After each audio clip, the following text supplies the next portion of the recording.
put your arms of comfort in your community to have.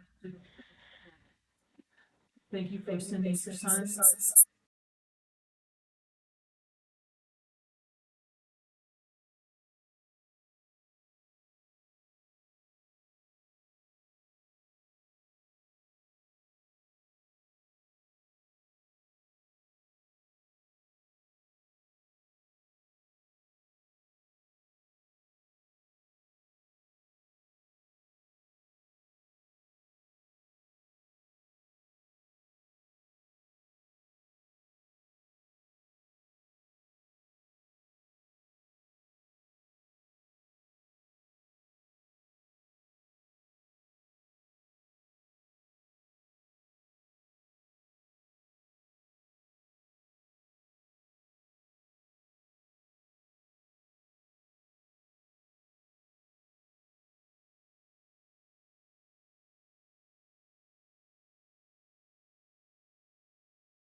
So I said it's on location.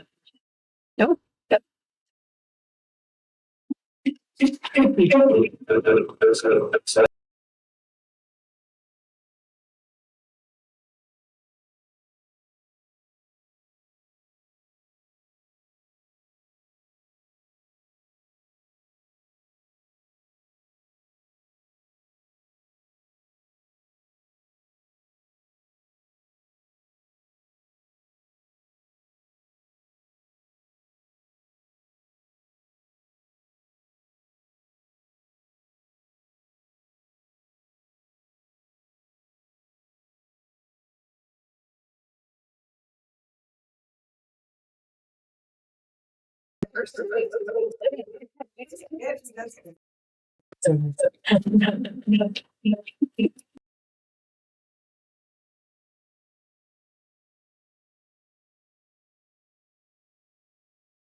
Does anybody have any questions or comments? So the first batch we'd already seen, right? Yeah.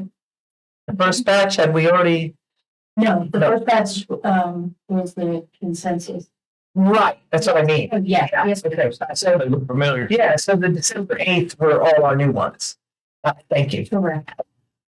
And Mr.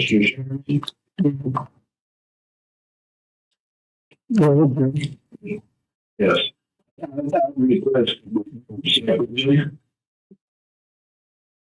Okay.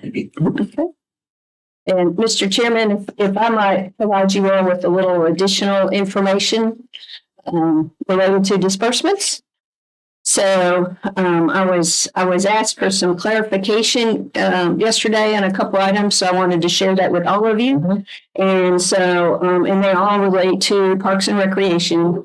One is you'll see there's a what appears to be a lease payment in there, and that is for one of the 7 payments that we will do on an aerator that was purchased, and there was we have a 0 interest installment loan payment program with them, and that was in part so we could go ahead and get it and spread the cost over 2 fiscal years. So that's why, and you all approved that some time ago, but it's not apparent from the way it shows up through Munis.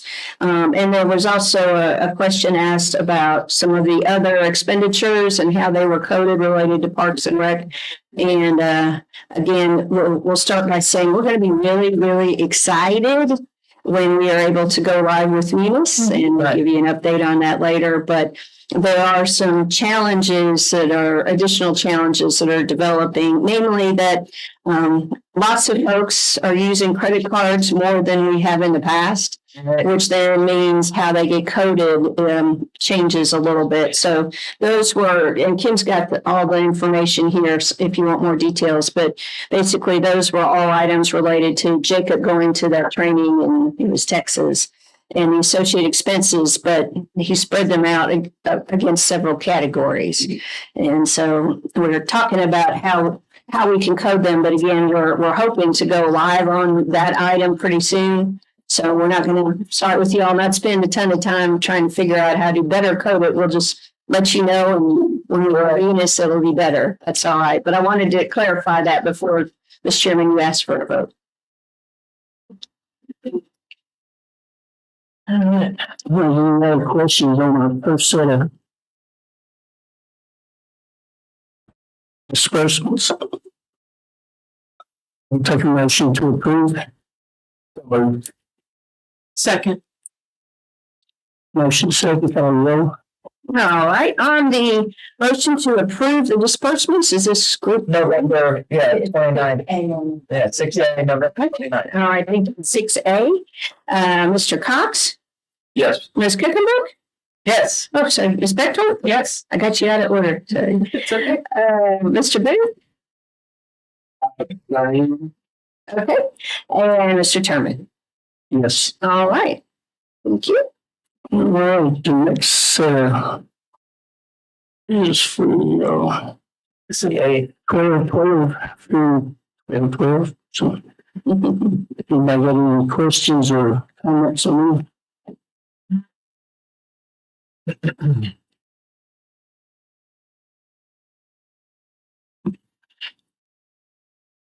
Now I'll take a motion to approve.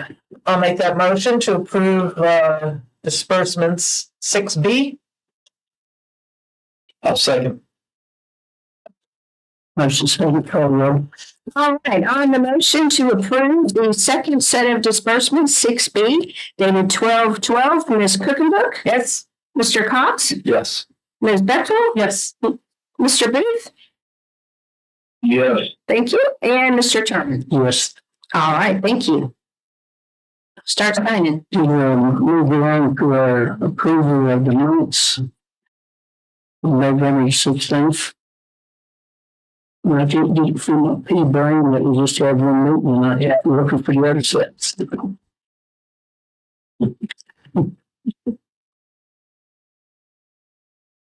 Anybody has any comments, questions, corrections? If not, we'll take a motion to approve.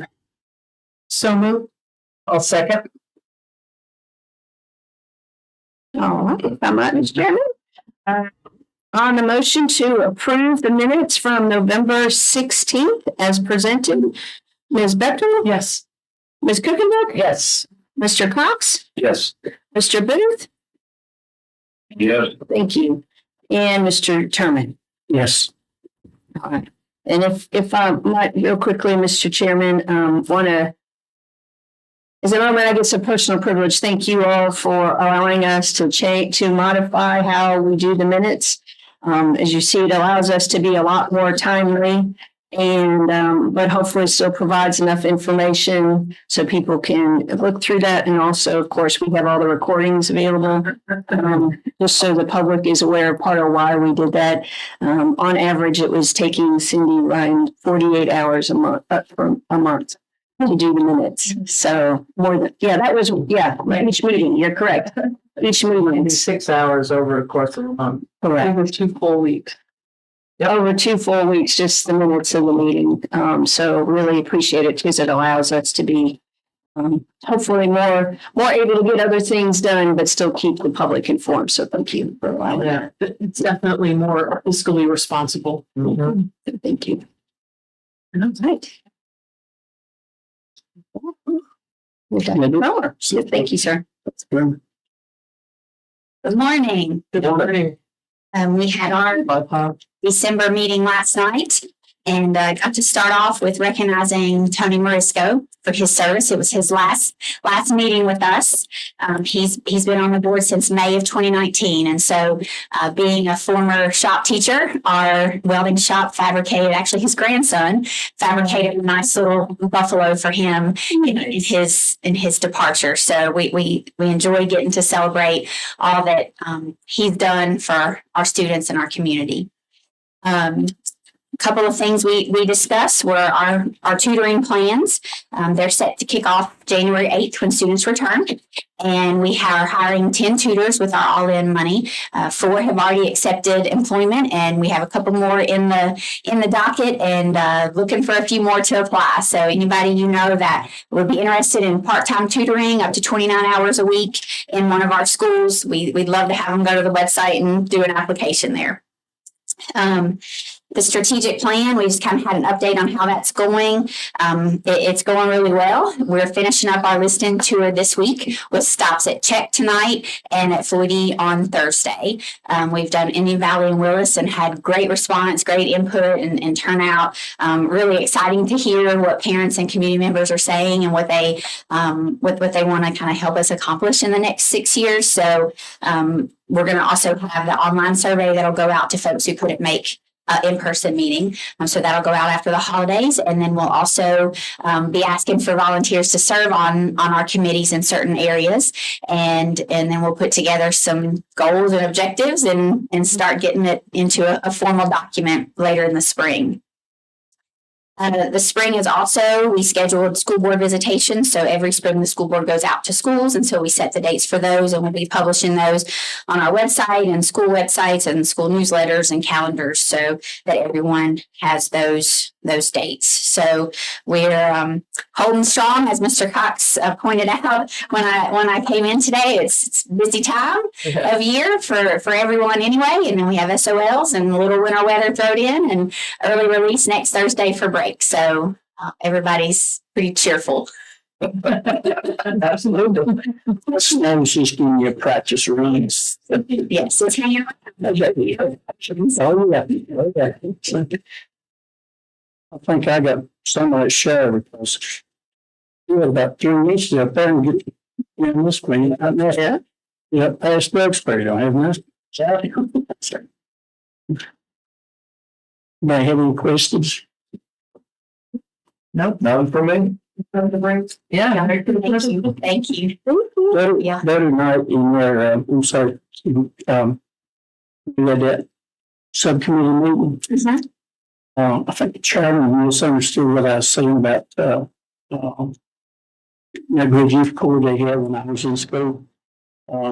Miss Sally Dalton, anybody every day very loved her, but, she was one of those over, she was our librarian.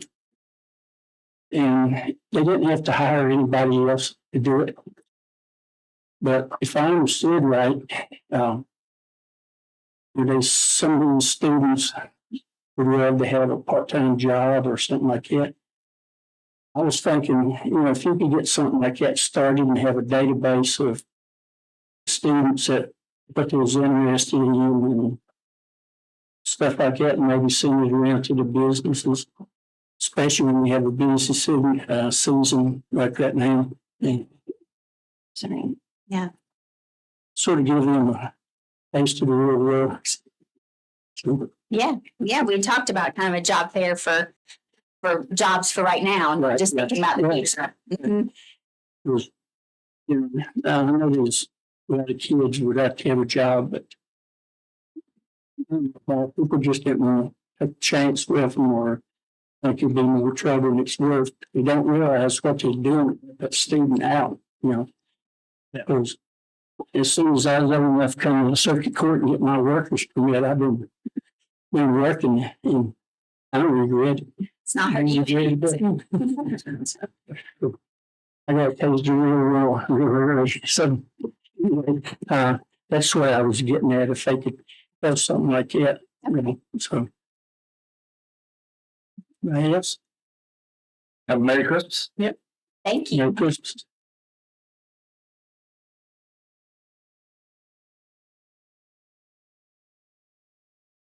You too. Yeah, thank you. David, we got ahead now. Give you 4 extra minutes. Good morning. I'll go through a couple of the maintenance things that we've been working on. Give you a little bit of an update on construction projects, and I got another topic I'd like to just kind of bring up.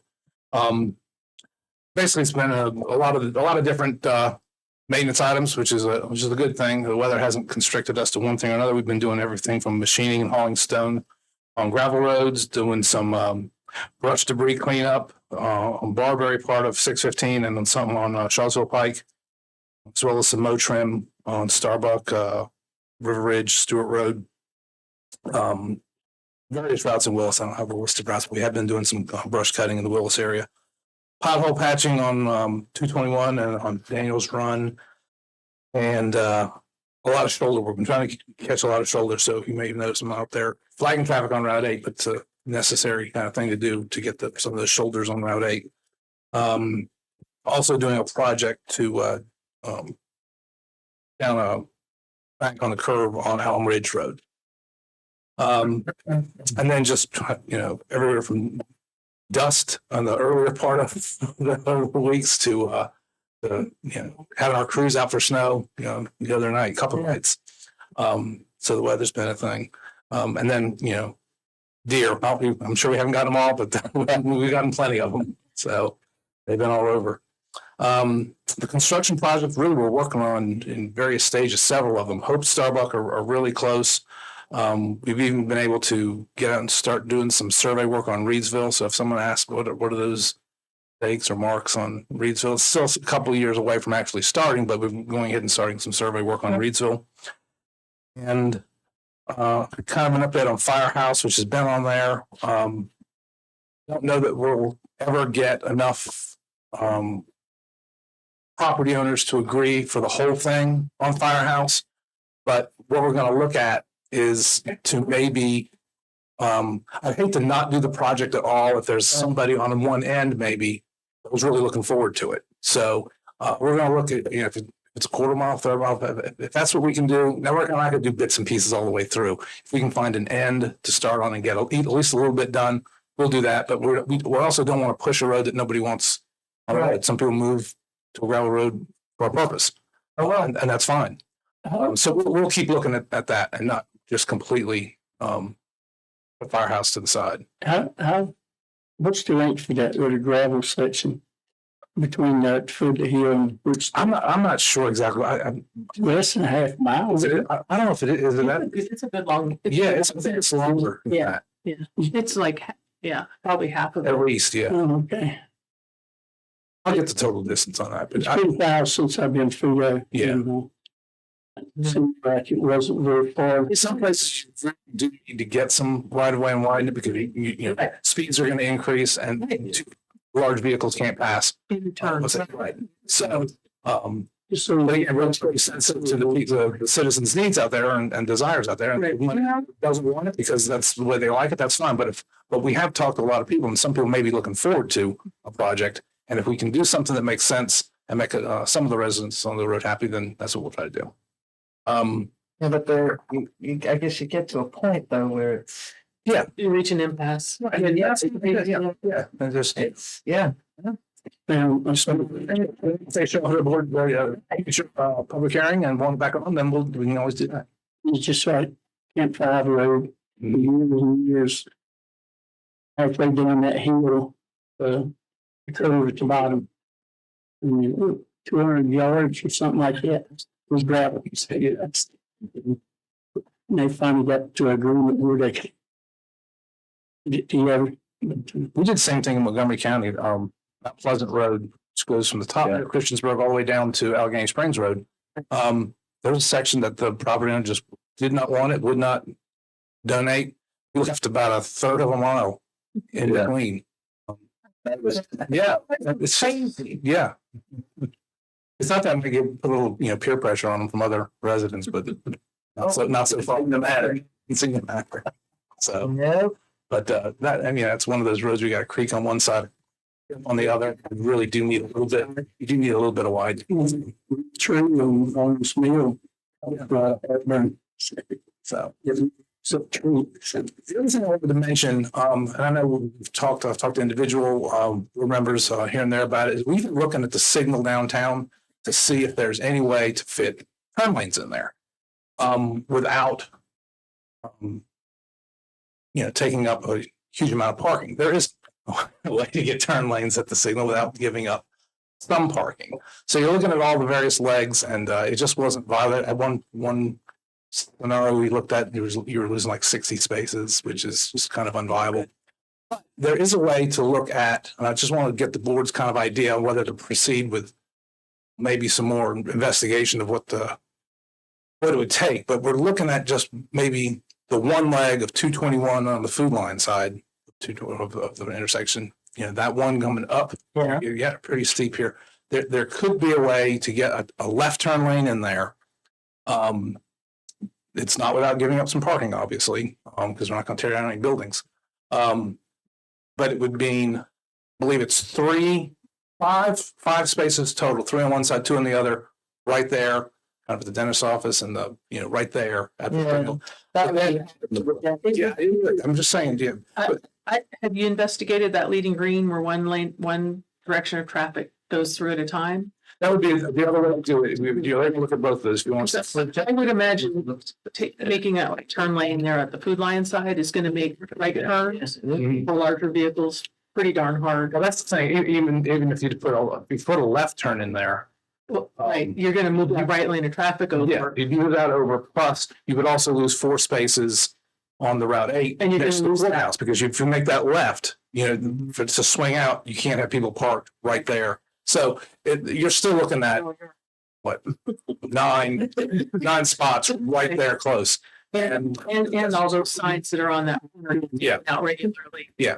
So, the feeling I'm getting is that that's a lot of spaces. It's tight, but we will axe the full left turn kind of thing. But I'll look at the leading green may still be a way to go through that. Okay, just wanted to get to. A total free for all. Yeah, so it's just tough. It's just tight in there, and with the size of vehicles these days, Right. it's just It's tough with truck traffic. yeah. That seems yeah. Yeah, I mean, it's just, I mean, even on in a Sunday afternoon, it was like, we're in. Yeah.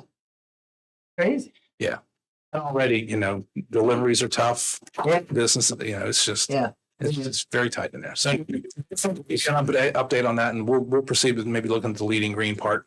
But Just had a battle before you they got out. And spring school got out. Get get stopped at the same time. Just the way they did, was it Barberry? Which or in the intersection. That's really helped, I believe. Oh, gotcha.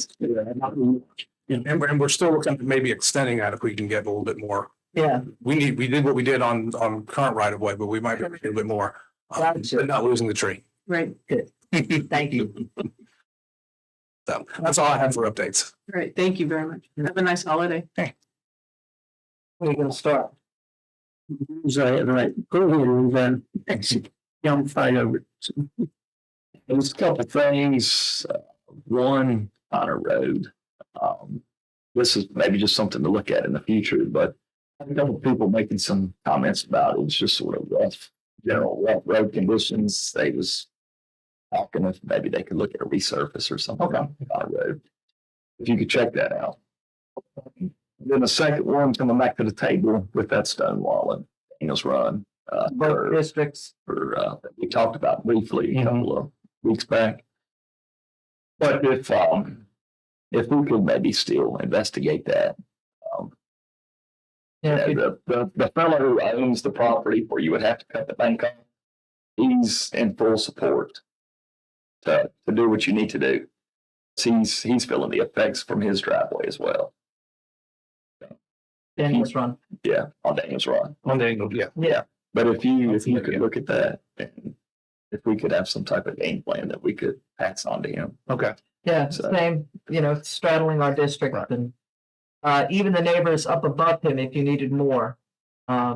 He assures me that the Yeah. guys are in full support. And then it's also, thinking about the speed, the turns, the cattle trucks from, all of I did make a left turn from Stonewall on Daniel's Run to Christiansburg yesterday. Within probably minute, I looked to the right, there was nothing coming from check. Once I pulled out, within just a couple of seconds, there was a minivan already up on top. Right on, yeah. So yeah. I can see where they're coming from on that. Okay. Yep.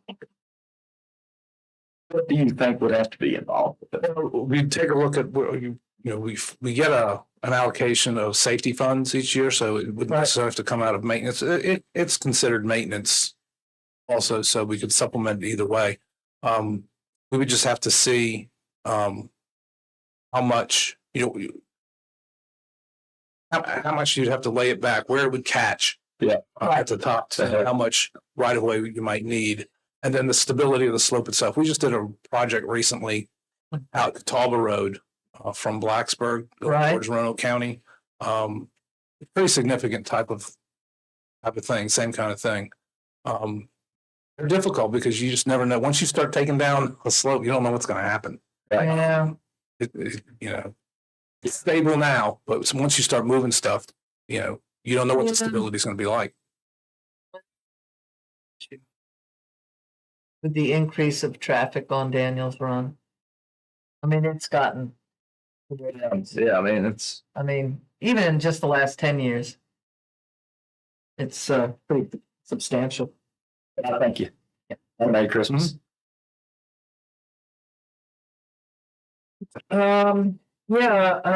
Everything is looking really good. Appreciate it. There's still that large hole on the 677. Other than that, 615 looks good. We really appreciated you getting out early, and they were really judicious in how they salted. So that was really good to see. Because it wasn't like we had to do the whole thing, but there are definitely those areas, and I was really glad to see that. Thank the crews coming out of, I guess, Czech. Yes. Yeah, that was really, really good. And, just not to have it fall off the Bethlehem Church Road situation. I know it's being studied, up at the end towards. The pipe, the Yeah, drainage. the pipe. Yep. Yes, That's, just wanna- no, we never not, Yeah, just want to talk about that again. And other than that, whatever you can do on Huckleberry Ridge, it's still a little, it's in the same condition as Connor. Just, Yeah. it definitely needs some, We'll patch it until at some point it was, It's gonna be a research. So I know. I know, I know. we got Flieger Hill was one of our tops because it's gotten in bad shape, but we'll look at all those. Right, I know you will. Anyway, Merry Christmas to all and Happy New Year, and appreciate everything that the crews are doing and your office as well. Thank you. Thank you for looking into that leading green at the light. And yeah, that's all I got. Happy holidays. Merry Christmas. And Just a move, sir. let me give you these. Yeah, Thank you. really want to thank you for the work on Howard Street with that sidewalk. That solved the big problem there, taking that corner on. And the work where I've aid is outstanding on the shoulders. We're in the worst places, and then it looks real good, and it should hold up for quite a while. Please pass my thanks on for that. Let's see. I guess I'll start out from the phone calls I got last night. The crosswalk there at the Blue Ridge Cafe on the courthouse side had a gentleman fall there. Apparently, the asphalt and the cement somewhere right in there is not covered out. He was watching, he said he was watching traffic instead of looking where his feet was, but apparently there's enough of an offset there that he stumped his toe and failed. I don't know if there's some asphalt that needs to be covered out or what, if somebody could take a look at that.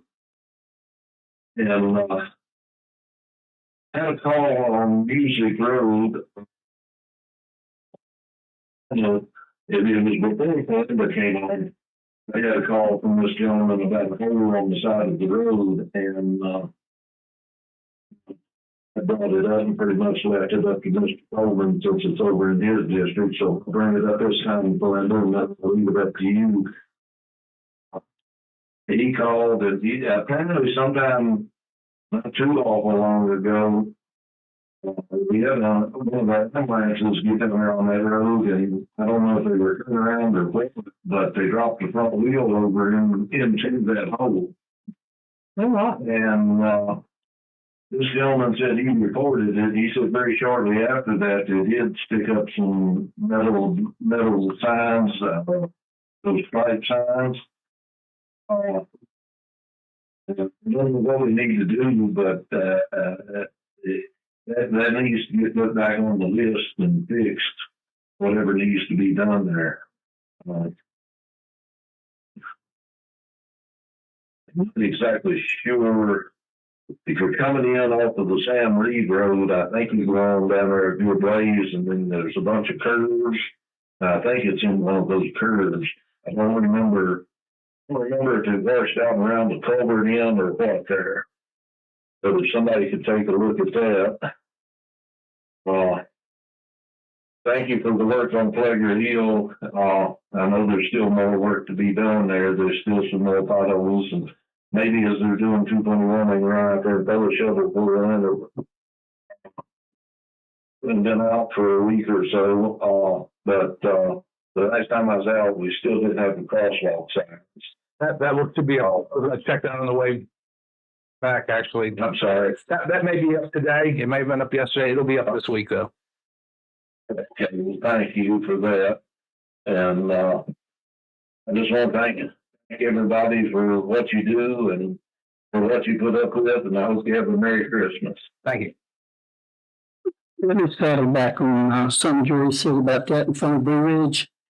I brought that up, 2-3 years ago. This lady that was visiting was on the sidewalk, and she tripped over that and messed up the bones and under her eye and her nose and all. And I think y'all fixed it, but I was just wondering if the work on the crosswalks and sidewalks and everything, bring that back. You may have popped it back out. Yeah, I'll take a look. Yep. And it is my turn. I'm behind you. Like I say, I appreciate everything y'all doing, skeleton crew you got. But this is in Kansas District 2, right across the road from, we're just up the hill from our Fort Road, where it comes out of Shady Road. I asked you maybe to look at that, go in that curve, that bank on the right. When people's coming off that hill, they tend to get over because it's pretty sharp turn there. And they get over, and then the people coming up has to get in the ditch. And when they were cutting the switch, hauling it out, or when somebody comes through off a cattle trailer and stuff, there's been a lot of near misses, and I had one cut over on me and I almost spiked him with my face spike coming through there, Yeah. And, if you can look at that sometime. All right. I know there's like maybe a 1/4 acre there that is sort of a no man's land.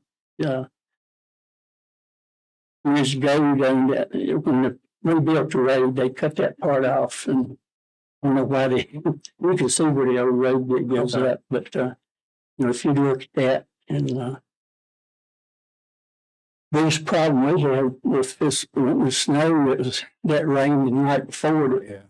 There were all them leaves and beer cans and rocks and everything right out in the road. Especially coming down that hill from 891. I think they finally brought a scraper in. Moved them over. So. Yeah, that was as much of a problem as anything, was all that rain. Oh yeah, because we had a little over just shy of 2.5 inches of rain. And, then turned around and got 3 inches of snow on top of it. Made it interesting in traveling for a while. But our bridge above the house is staying warm. So, but other than that, have a Merry Christmas and I appreciate what everybody's doing. Thank you all. Thanks, sir. Thanks. Molly, you gonna be on the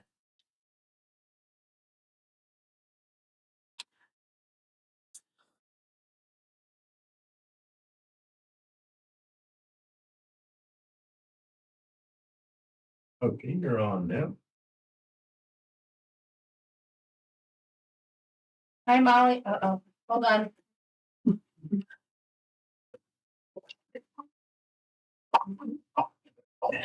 Hi, Molly, can you hear us?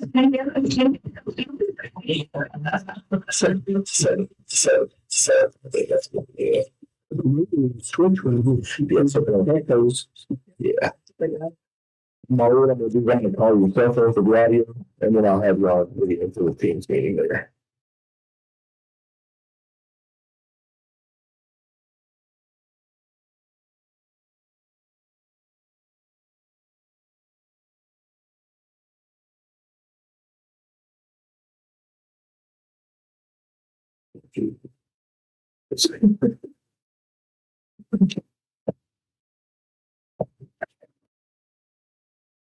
Yes, the sewer pit.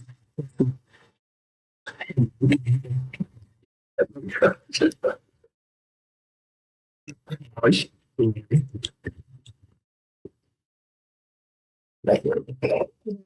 Speaker on your phone. I'm on the caller. So. She can hear us.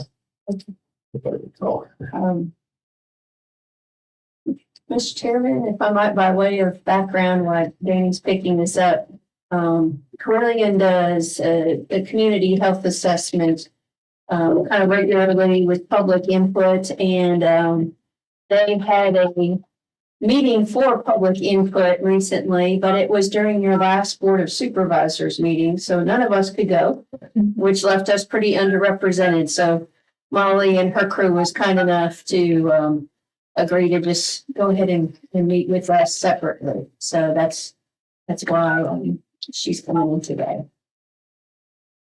Electron. It's just a code.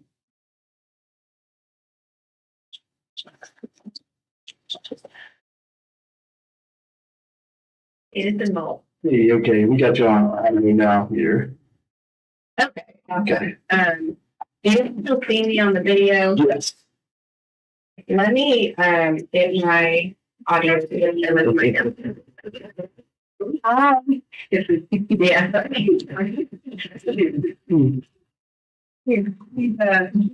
Be on the meeting too. Okay. No, Okay, how about now? yep. Okay, great. Oh man, thank you for allowing me to join today virtually. I apologize for not being able to be there in person, but you definitely heard my background noise, just the reason why I couldn't stay home today. I'm going to try to share my screen real quick and see if it works, just to share a couple of slides. If it does not work, it is no big deal. I can go with let me just do real quick. And I'll introduce myself while I'm talking too. Or while I'm getting it all pulled up. Okay, do you all see PowerPoint slides? Okay. Great, thank you. So I, again, really appreciate you giving me a few minutes on your agenda this morning. I'm Molly Roberts. I'm with Carillion Clinic, and with I'm our community benefit manager, and I lead our community health assessment that we do every 3 years. And I know people have different levels of knowledge around what that community health assessment is. And so just wanted to provide a very quick overview of what that really means, what it is, in case everybody on your meeting this morning is not familiar. So a community health assessment is something that we do have to do to meet our IRS requirements for being a not-for-profit health system. But we also do that, we were doing it before it was part of the requirements. And it's one key way that we fulfill our mission of improving the health of the community. And really it gives us an opportunity to take a really in-depth look at the health status and health needs of the communities that we serve.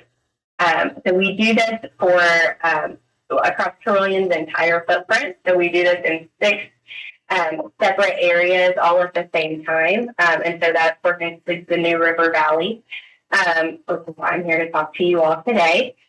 So again, the health assessment really is a key tool in helping to determine the use of our resources across the community.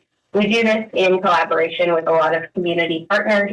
In the New River Valley, the Community Health Center of the New River Valley, as well as the New River Health District, are some of our big key partners. But we have many other, not-for-profit organizations and other, education partners and other folks as well who participate in this process with us.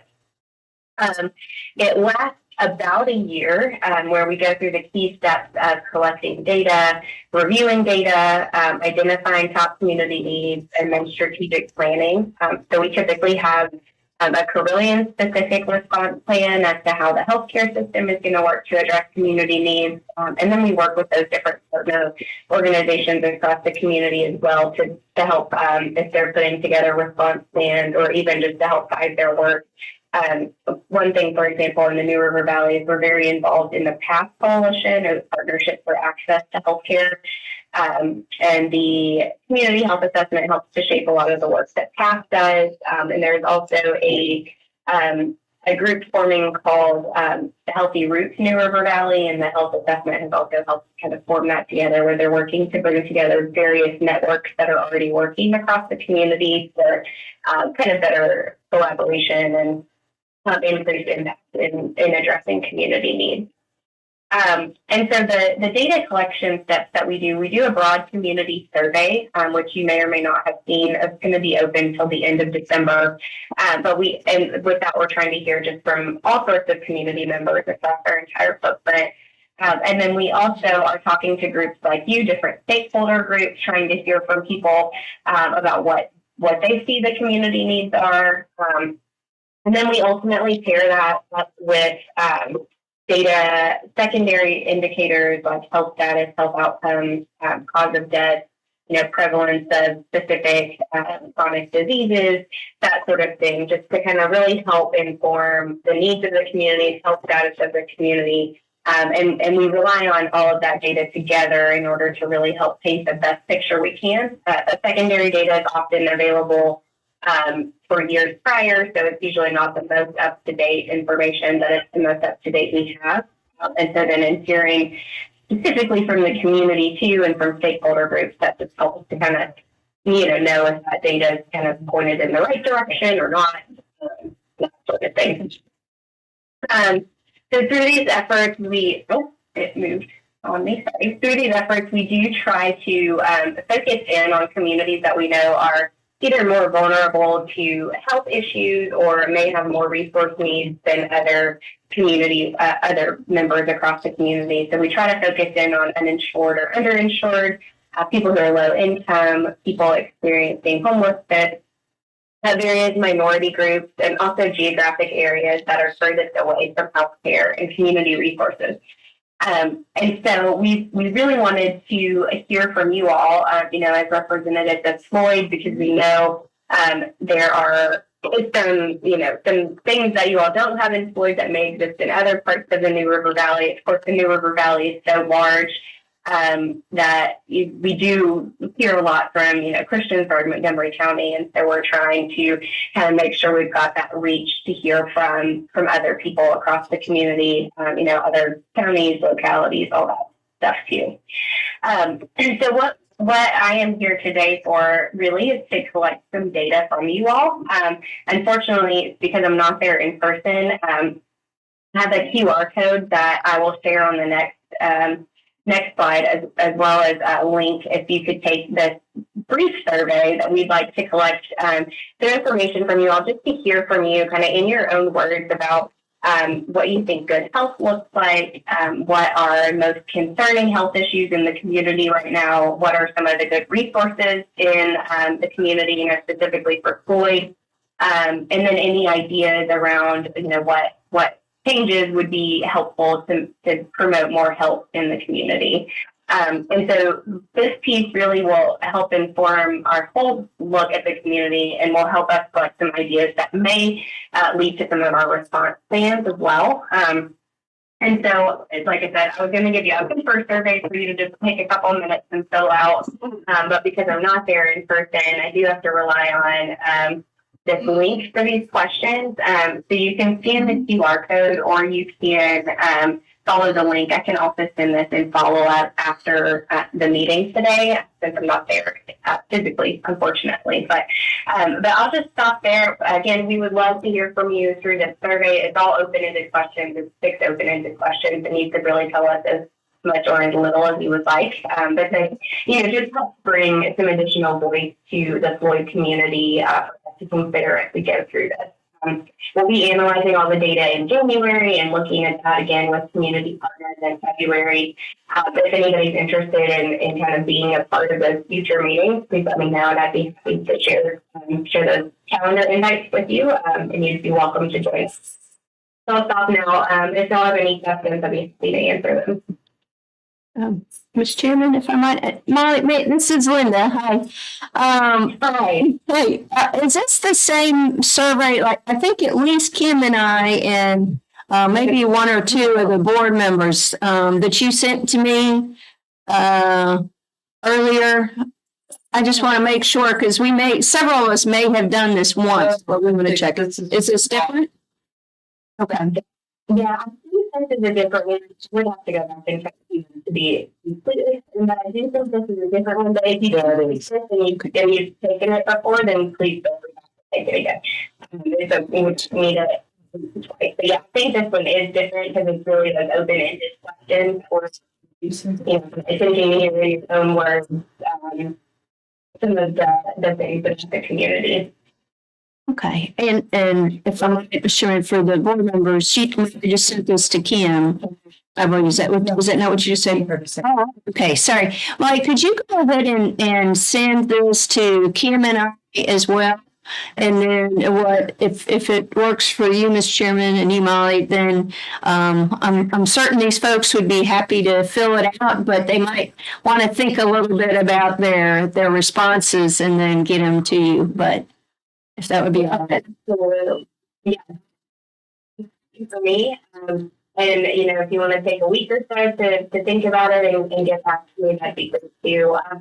The survey really helps for that consistent, more consistent things from people in the same way. But if you'd rather just shoot me an email and say, listen, I think these are, big issues in our community that we need to be paying attention to, feel free to do that as well. We want to do what's best for your time, and kind of your bandwidth and what you want to share with us.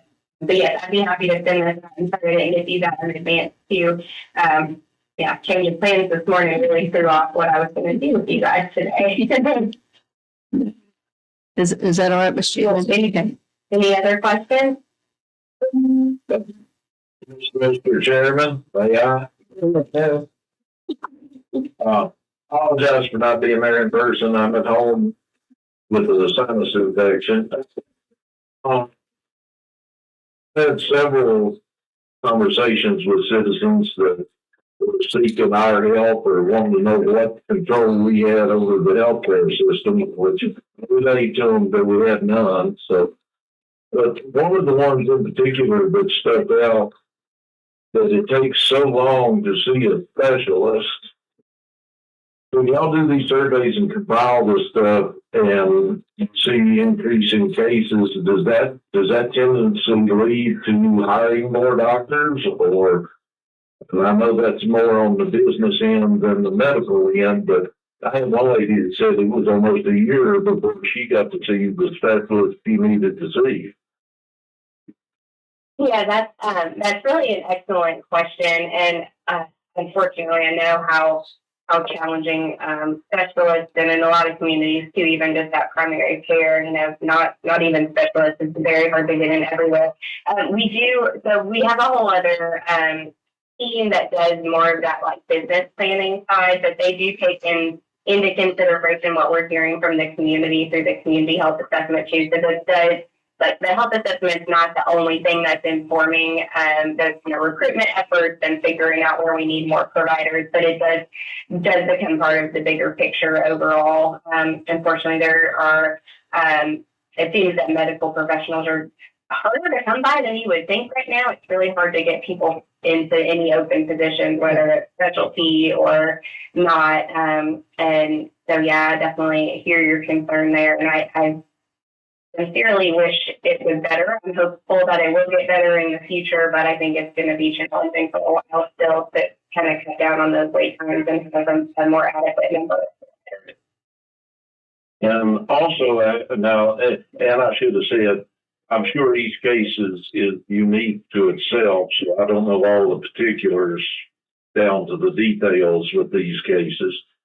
I also have one that they had insurance, and then for whatever reason they had lost their insurance, and according to them, the charges they were receiving for treatment and medicines and stuff was actually higher than what the insurance companies was being charged. I don't know if that's accurate or not. That's just what was passed on to me. I would think that there would be some allowance there.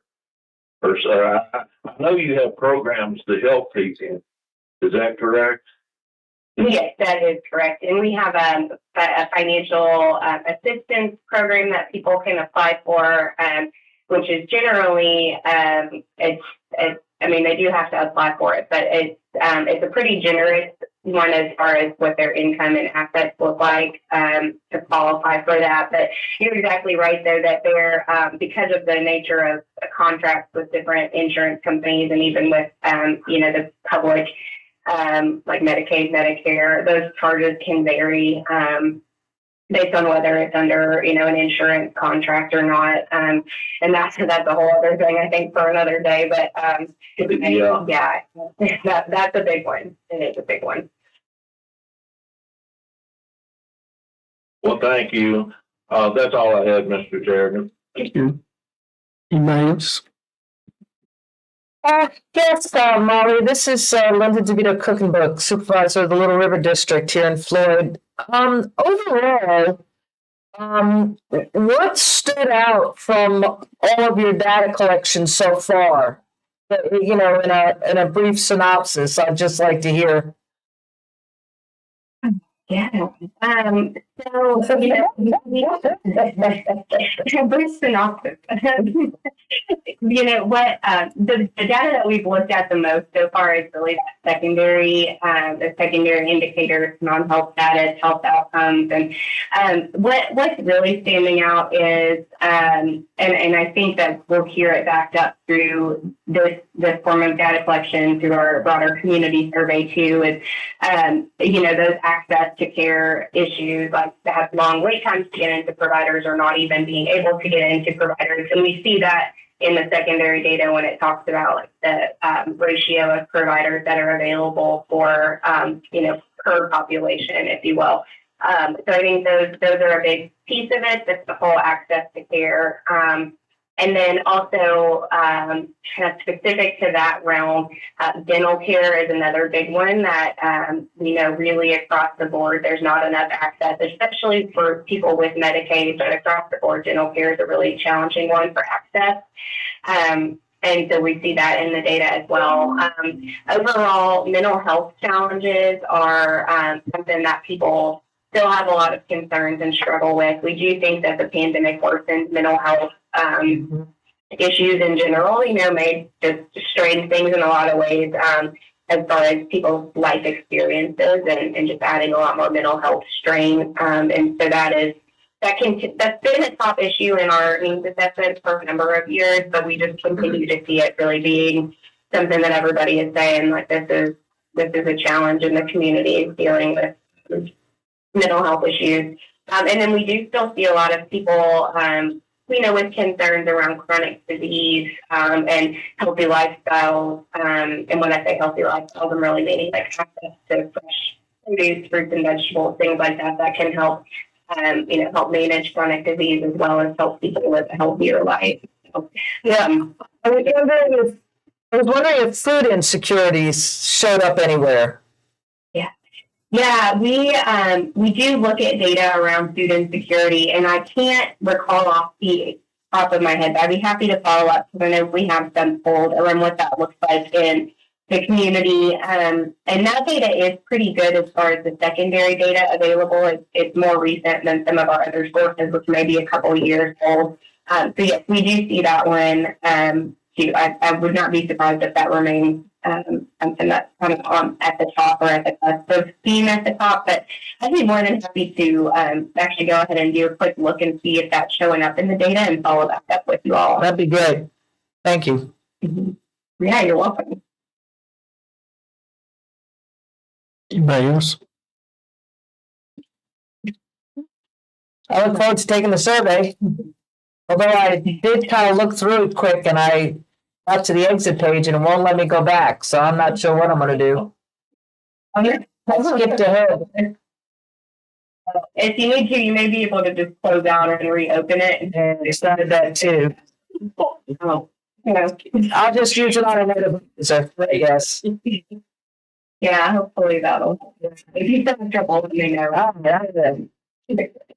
Well, thank you all so much. I appreciate your time, and it's so helpful to hear from you all about, issues specific to Floyd. It really helps us when we're looking at the big picture. We know everything doesn't happen in Christiansburg or Montgomery County or Radford. So, Yeah. I appreciate your time. I have one other thing I want to. I know this discussion has been ongoing and is really something that's important to Floyd residents, and I would be remiss in not mentioning it in this forum, and that is to try and develop some type of urgent care facility here in Floyd County, specifically, I guess, the center of the town. And I know it's something that we go round and round with, but for a small county like ours, with a paid EMS rescue squad, something like that could really help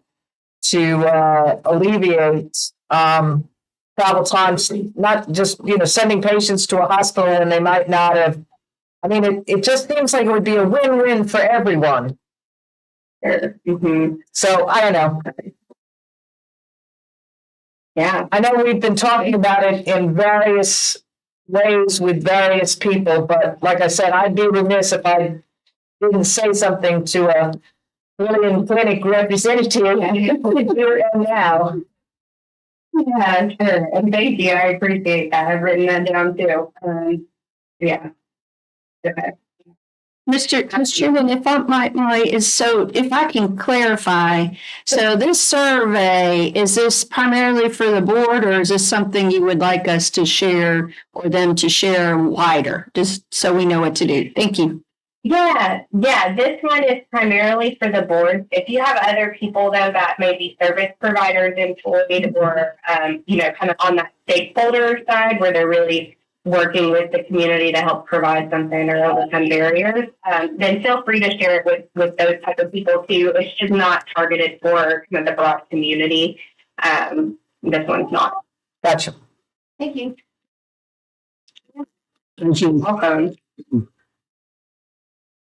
Thank you. Well, thank you all so much again for your time today. And I will follow up on a few things. I'll just do that through Kim and Linda, and you all can share that as you need to. Thank you so much. I appreciate your time. Thank you. Thank you. Merry Christmas. You too. Bye. You had a good assistant. Yeah. Somebody, it sounded like yum, yum, yum. So, Ms. Sharon, Billy Newcomb is our next speaker, and he's also electronic. And so it's going to take us 3 or 4 minutes to reset the Teams meeting. So I don't know how you wanted to handle that, but wanted to let you know we'll have a brief pause. That's fun.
Takes to get back on something important.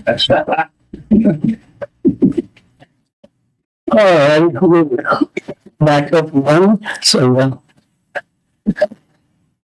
Mr. Maker, turn it over to you. So how's everyone doing? Good, thank you. Great, fantastic. Hope you had a great Thanksgiving and heading to a good Christmas. Absolutely. Yep, good. Can you all see my screen? Yes. Okay, I've got the agenda up. I think you all have that in your package. I'm gonna try not to flip around too much because it can make you seasick if you keep, throwing the things up and down. Can you see my cursor when I move it? Yeah. Okay, great. All right. So here's one. Well, first I'm gonna put you on speaker so I can be coordinated. Now, can you hear me okay? Yes. Okay, good.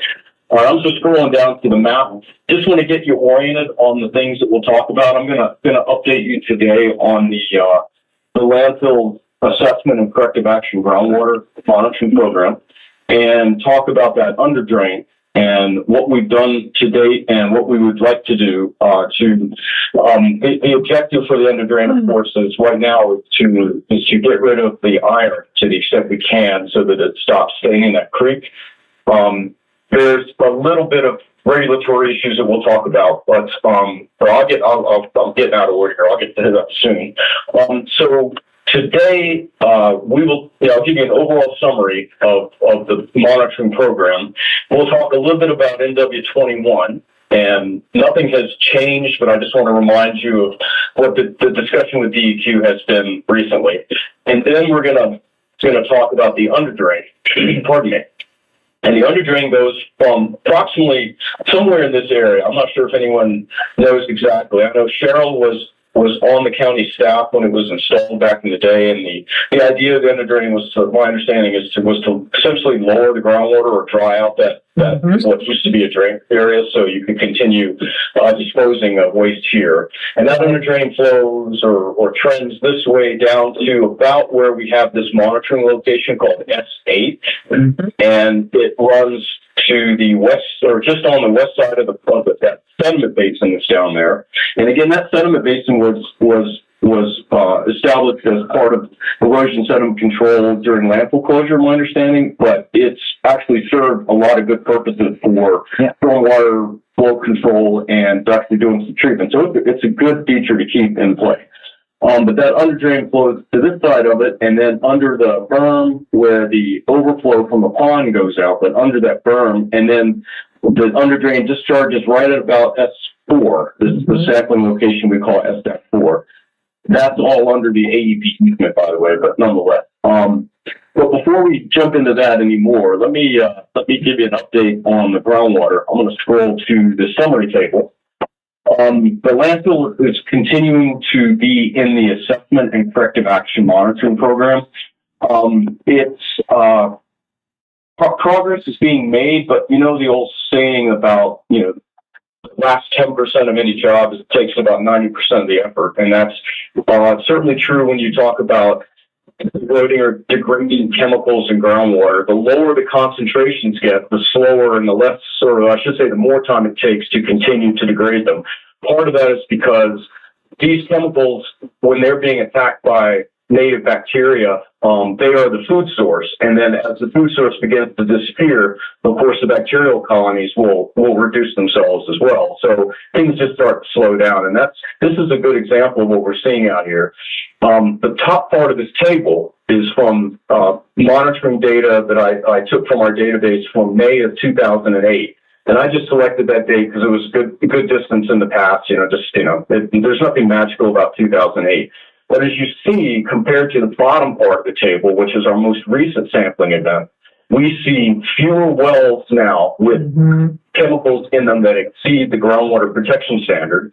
And of the wells that do have those chemicals, there are fewer of them. And if you look at the colored bars, for example, this one in May of 2008, we had total, if you took all these chemicals, their concentrations, add them together, we had almost 600 micrograms per liter, whereas today we're down to about 100. So this table is showing you that that the cleanup is happening. It's relatively slow, but it's working. And this is, even though monitoring is expensive, this is the most cost-effective way, I think, to take care of this issue with the corrective action for the landfill. So I recommend we continue doing this. It's semi-annual monitoring, as you all know, at various wells and some surface water locations. And every 4 years, we put a corrective action status report together for DEQ that gives them a heads up on the progress that's occurring. That's going to be in another, I think, 2 years from now is when that next one is due.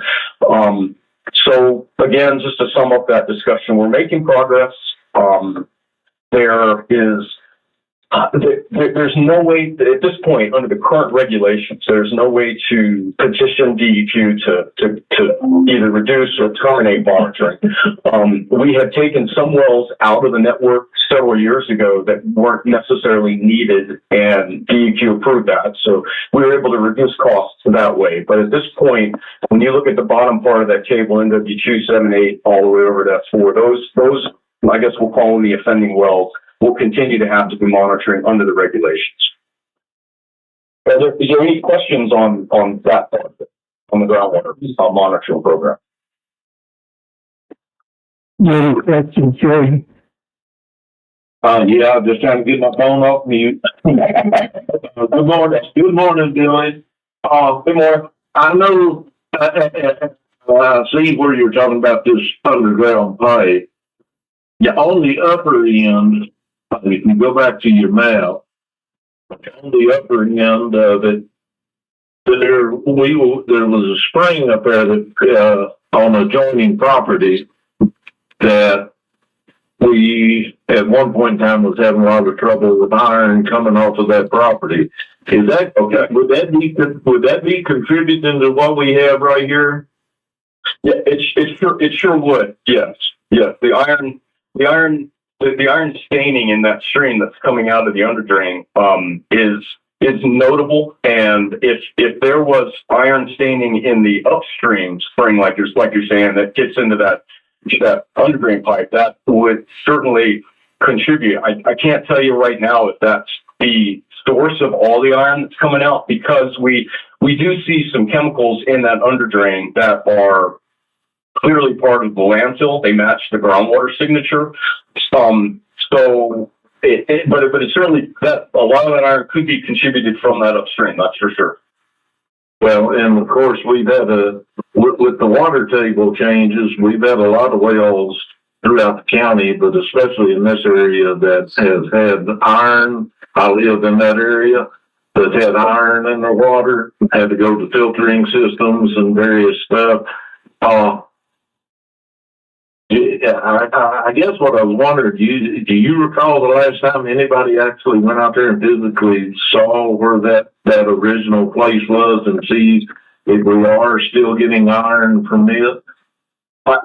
No, I have not. My assumption has always been that underdrain was buried now in the fill, and I have not looked at that adjacent property. But that is something we certainly do. Yeah, and investigate that. Can you recall, I know we've discussed, it's been discussed with different people through the years, and I don't know if it was piped or if it, went away on its own or whatever. And it's coming off that old landfill site there. Of course, it was explained to me a long time ago that since it's coming out on our property, it's our responsibility, and I'm not trying to shrug that, but that could play into the Parks Pavilion of what we're at. Yes, that's exactly right. That is true. So just a point, can you orient us, Billy, on where this is on the map? Sure, I think I can. Can you see my cursor? Yeah. Right here, circling around. Okay, so this is somewhere up here is where that underdrain begins. Now, this discussion is talking about maybe there's a surface source, a spring or something that may be from this property or here, because I'm not familiar with it. But all that is on property, isn't it, Jay? This is the property does not go all the way to the road. Where there, you're familiar with where the church is at? Yeah, Yes. All right, if you're standing in the road looking at the church, the left-hand holler there where you can see there's been a lot of filled in, that is the old dome. And, the last I knew, the town of Floyd had voted to turn that over to the recreation department for a ball field, but the recreation department never did accept it.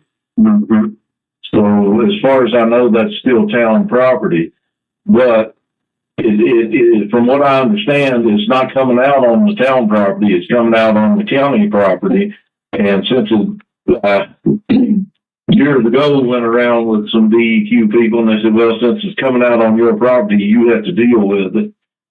And at that time, it was a pretty good flow. I mean, you could just think we'll see it there. And it somewhat reminded me of the pictures you've got here, Billy. That's why I was asking if anybody had been back up there to see, had that dissipated or went away, or was that still contributing to it? Okay. And what I'm thinking is, if it is, of course, I know it's money, but if there's room up there, we may need to put some kind of catch basin or something up there to help reduce what's coming out down here. Yes, that's right. yeah. I was going to present something later on about that exact thing about trying to knock out some iron. Yeah, no, sorry, I'm still to do it up the drains. Yeah.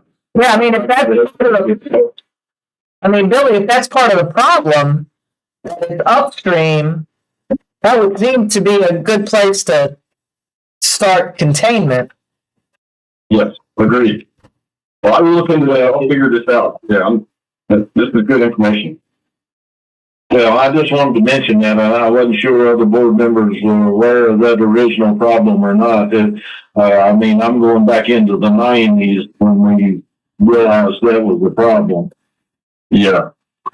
Yeah, that is taken me as well. I don't recall the discussions on the subject. I mean, I know about the town of Floyd landfill and those discussions, but this source of the water flowing through that under drain being upstream of the landfill is new information. So I'll hunt that down. Well, it may not be connected to that, but that water up there has to go somewhere, and it could. I'm just saying it's possible that it's in its way of running whatever's getting back into where we're discussing now. Yes. I mean, just looking at the topo, I think it's definitely, I mean, it's running downhill. Yeah, that's right. And by the way, those dashed blue lines, just to remind you, that's the groundwater surface. Yeah. So, and then you see the gray small lines are the ground surface. Yeah. Okay. That's good stuff. So let's see. Well, while we're on it, I mean, I guess let me go ahead and knock out NW21 because it's a fairly simple discussion. And the bottom line is that, and I think you all have heard this several times before, but I'll just remind you of the details. When this landfill went into corrective action, there are the regulations require there to be the compliance wells, and those are shown in the blue. I know it's hard to see, but anyway, there's 3 levels of wells. There's compliance wells, which are in fact actually still part of the assessment monitoring program. But when you layer in corrective action, you need to add a set of performance wells, which help you quantify or identify the natural attenuation processes. And then there's a third line of defense wells, if you will, called sentinel wells, SENTINEL, sentinel wells. They're designed to make sure that you know where your groundwater plume, the chemical plume is in groundwater, and that nothing is getting beyond your sentinel. Okay, makes good sense. When DEQ required we establish sentinel well, we put in NW20 and NW21. Those are at the top of the screen you see there. They're at different depths. We had to work, this is on adjacent property. We had to work with the property owner, get his permission, of course. We had to build a road and get down there. And our initial thought was, while we're disturbing this property owner's property, let's just go to the far downstream end. So further to the southwest, if you will, if you look. So in this map, north is to the right. Okay, so further down there to his property boundary with the next one down. And DEQ at the time said, no, we don't like that plan because that well likely won't have anything in it. And so you won't know where your plume boundary is. And I said, okay. So then we did some analyses and figured out, we decided to put the locations as where you see MW 20 and 21. And since we installed that well, we don't monitor 20. We only need to monitor 21. The reason there are two there, I should break off for a second, is that the regulations require that the landfill map the vertical and horizontal distribution of chemicals in the groundwater that are released from the landfill. So we typically have to put in a deep and a shallow well pair so that we can establish what the vertical extent is, not just, how far downstream it's going, but actually how deep. And so that's why there are two wells there. And MW20 had nothing in it, so we've been monitoring MW21. And since 2011, we've had three, I think, chemicals, one of them being trichloroethane, at concentrations that are detected. So the laboratory can say it's definitely in the water, but they can't say how much it is because it's so low of concentration. So in my mind, and DEQ at the time was happy with this too, because that absolutely mapped the extent, the edge of the plume. You really couldn't get any better. We haven't seen any increase in concentration over the years, which means that plume is not expanding, but that sentinel well is doing its job to confirm that this plume isn't continuing to flow, further downstream. About 3 or 4 years ago, someone at some point in the structure of DEQ decided that a sentinel well couldn't contain any solid waste constituents. And therefore, since we had low levels in MW21, they're saying, well, that can't be a sentinel well anymore. You need to install another one further down gradient. So I've been pushing back on that. Every time they bring this up, I've been pushing back on it and reminding them that this location was blessed by DEQ, and it's doing exactly what the intent of the regulations require. On top of that, the property owner doesn't want his property disturbed. We have to build more roads, erosion sediment control, all of the costs of drilling a well, and then additional sampling. It's a complete waste of money for only something that addresses a verbiage or a semantics in DEQ's guidance and policy. So I recommend we just keep pushing back. There's nothing about this situation that is harmful to human health, the environment. There's nothing, the county, by maintaining MW21, you're not doing anything that would be,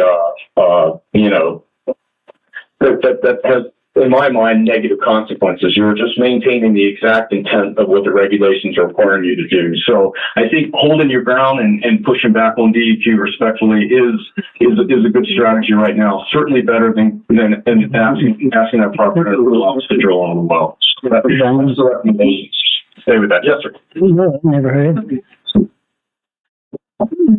Hi, this is Kaylinda Bechtold, Indian Valley, and I'm fairly new on the board, so I have just a really random question about these monitoring wells.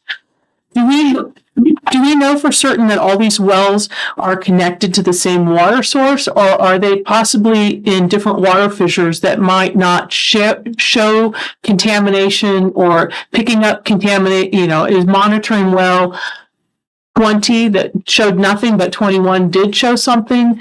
Are these showing contamination from different sources, possibly with our interesting water fissure pockets rather than an aquifer? Right, understood. It's a great question. From our what's called a nature and extent study is what we undertake before we establish the corrective action monitoring network, which is what you're seeing now.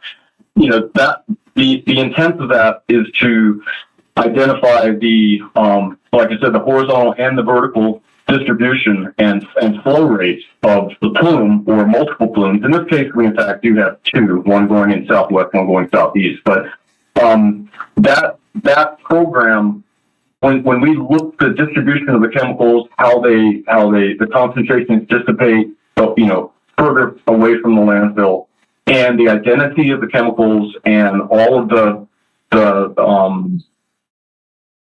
statistical analysis you ran, the groundwater modeling, we believe that this is an uppermost aquifer. We are monitoring the same water. It's you definitely do have in this kind of geology, this being in the Blue Ridge geologic province, the rock itself, the matrix of the rock doesn't transmit water. It has to go through the cracks and fissures and all that, which tends to be mapped and marked out by the surface topography. So where we see these surface drainages typically means that there's a joint or a fracture in the rock, and that's where the water tends to be distributed to. So I believe we have the vertical and horizontal extent of the uppermost aquifer mapped, and these wells are all looking at the same water, if you will, the same groundwater. Yep. Yeah. Very good. Thank you for answering that. Sure, no problem.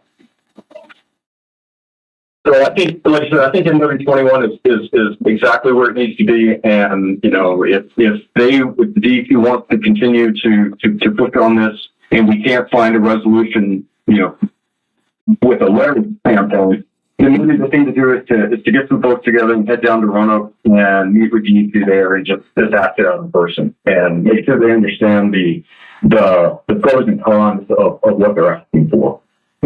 Right, that Yeah. So we've got you oriented on the map. We've got the summary of how we're going with the groundwater program. Let's start talking about the underdrains.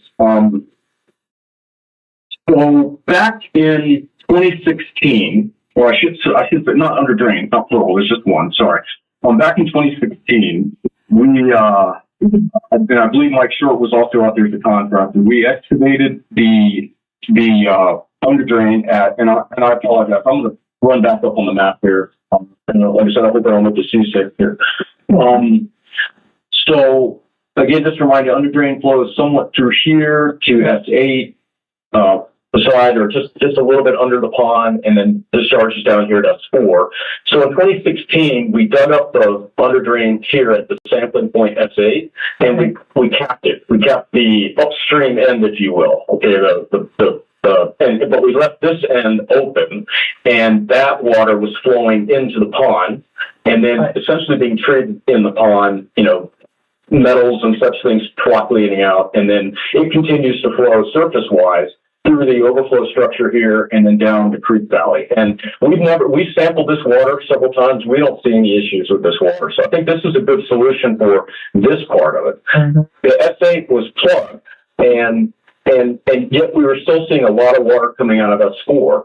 So this summer, what we did, and I'm going to the pictures now, is the first thing we did was we confirmed that the S8 location had been plugged. And this was the excavation. This is the old plug that Mike put on it back in the day, back in 2016. So we confirmed that, yes, in fact, that has been plugged. And to the right of the photograph was the downstream end. So the pond is essentially to the right, and it flows that way. To the left is the landfill itself, in the transfer station and such, just to orient you there. When we reburied that pipe after confirming its plugged, we put this stand up there so we know exactly where that location is for future. Now, if we're standing at this pipe right here, which I did, and I'm taking a picture of the next location, this is where, so this is essentially 180 degrees from that last picture we took. And this is where we're letting the underdrain flow out. We put these rocks here to give it something to flow through, and then it flows into the pond right here. So this picture is looking to the north, I believe, and this is looking essentially to the south. All right, so where we will sample S, and S-8 has been a long-term sampling location for the surface water here, and so we're going to continue sampling at this location called S8. So we control this plug upstream from the S4 discharge of the underdrain. I hope I'm not going too fast and confusing you. We got equipment down to the discharge location, and it used to be, you could just see the water upwelling in the stream, but we had Mike excavate out that area. We found the old pipe. This is the underdrain pipe. That's think it's about a 10-inch diameter terracotta bell in. I think they're about 4-foot sections. And so it has one end that's kind of flared out, and you stick the smaller end in that, and then you sort of build it that way as you go upstream. It's pretty rugged stuff, but it's going to crack over the years. And also when they put the pipe in, pardon me, they had laid there's a gravel bed that the pipe is actually sitting on. So when we plug the pipe here, and let me also say, we've got about 20, or we measured about 20 gallons a minute coming out at the upper one at S8, and then also here. And then when we plug this, we continue to see water. So essentially, water is still flowing, but it's in that gravel bed. So we weren't able to actually reduce the flow because that's still flowing at about 20 gallons a minute. So that tells me that, the gravel bed itself is conveying a lot of that subsurface water, but it also could be that the pipe itself is broken in one or more places. And so the subsurface water is getting into the pipe and flowing into it, through it, whatever. But when we plug the end and it can't go through the pipe anymore, it just finds the gravel bed, which is pretty permeable, as you can imagine. And so it just continues to flow on down. We sampled, when we excavated that underdrain pipe, we sampled for every chemical that we look at for the groundwater program. It's like over 200 chemicals.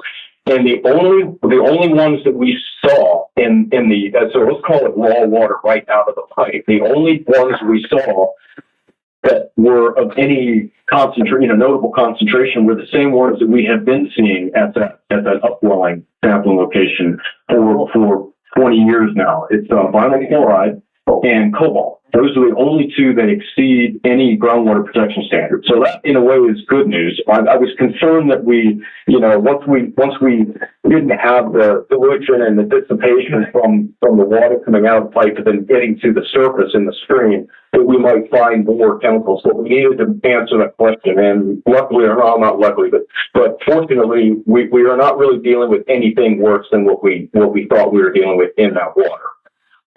The vinyl chloride is the only chemical that gives me any concern because it is regulated in the under Virginia regulations. It also has a drinking water standard of 2 parts per billion.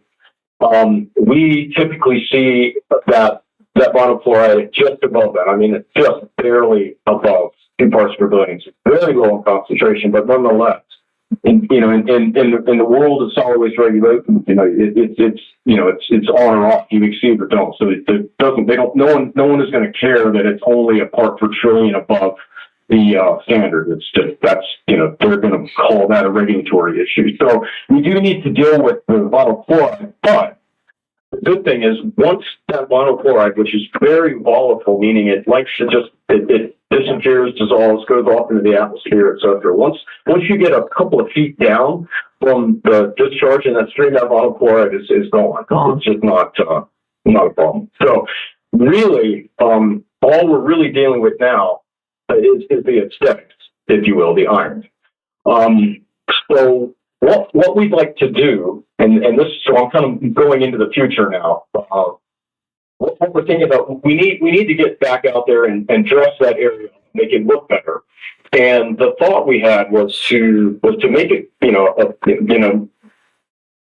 it graded better, build it. So I'm sorry, I'm just kind of stumbling around my words here, but that pipe, if you were to see it and you continue down the stream, it's an open channel now, about, 30, 40 feet.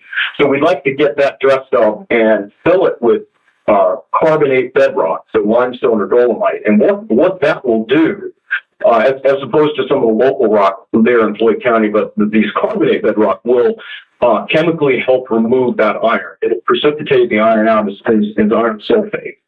And so if you can just imagine the stream area here where we excavated out is now full of limestone rock, which this water is going to flow through. At the downstream end of that, we would make kind of a stop and a catch basin, so the water would have to flow through the gravel or through the rock and then up over the end of the wall and into the catch basin, and make everything look good at that point.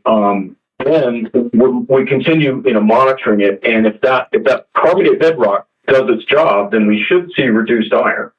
if we don't over time, we could then implement something like this at the downstream end.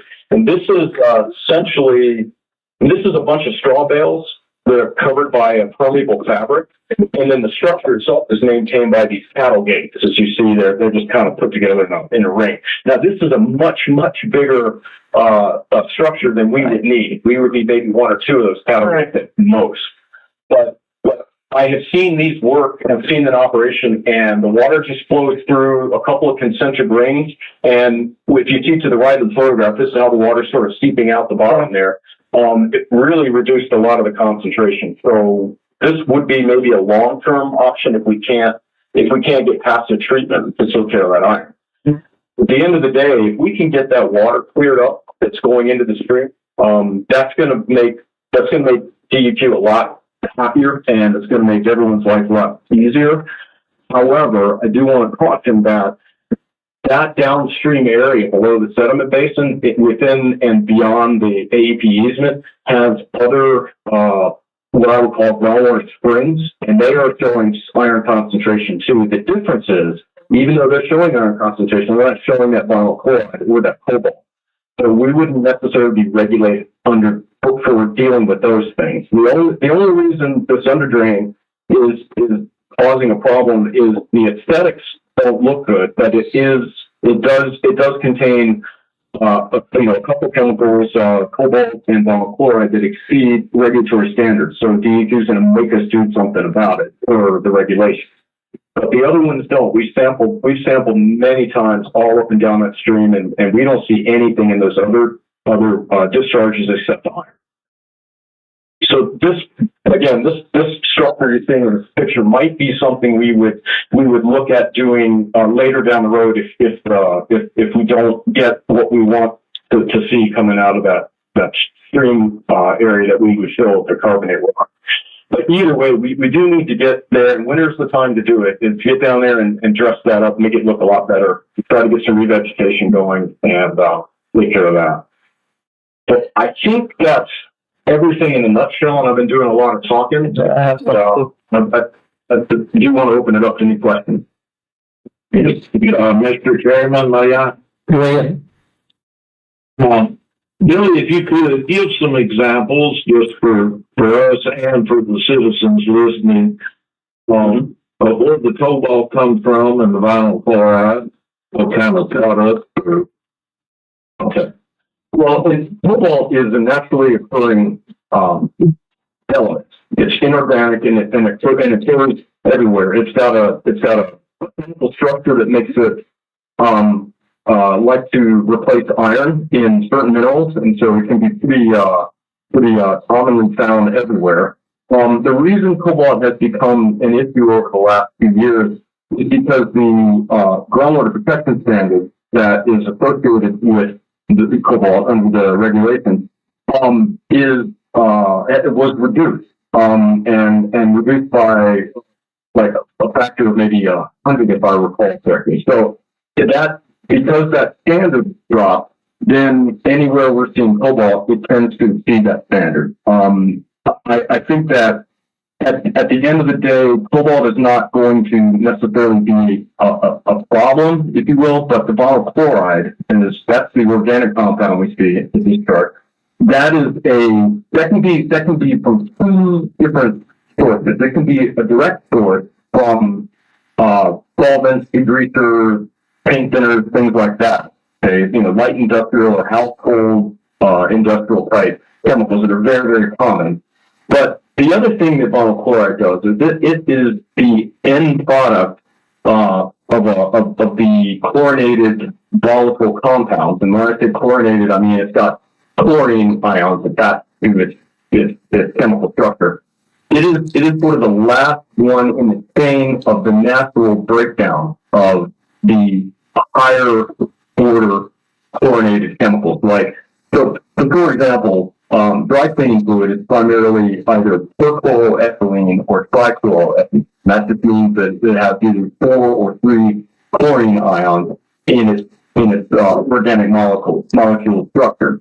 When perchloroethylene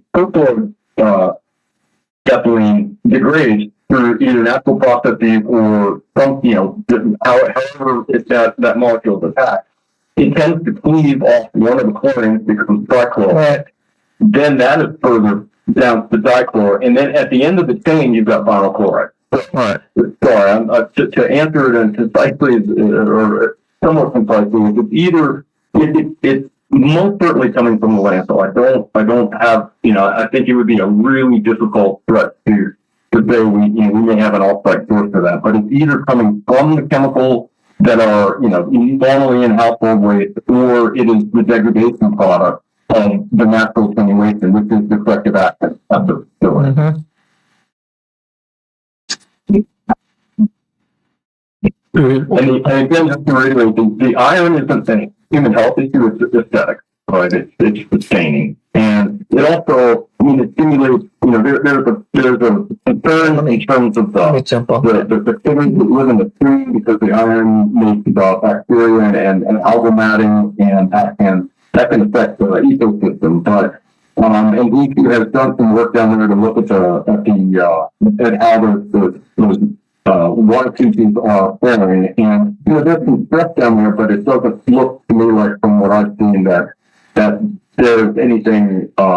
It's not a growth issue for the ecosystem. It's really just the primary thing is it just looks bad. It's iron staining. So everybody, at one time or another in this county, unless you're lucky, has iron staining. I mean, it's just what we live with. That's what Floyd, right? And that's what it's what it is. I appreciate that. Yeah, I know you do. And DEQ really, it's the aesthetics of it all for them. I mean, I understand what you just said about the salamanders and the frogs and whoever else may be hanging out down there.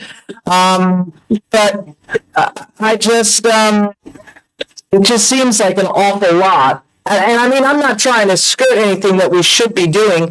It seems like, going over to Giles, getting some limestone and throwing it in over at maybe where we just heard about this spring coming out, and maybe causing some other upstream issues, and then down there.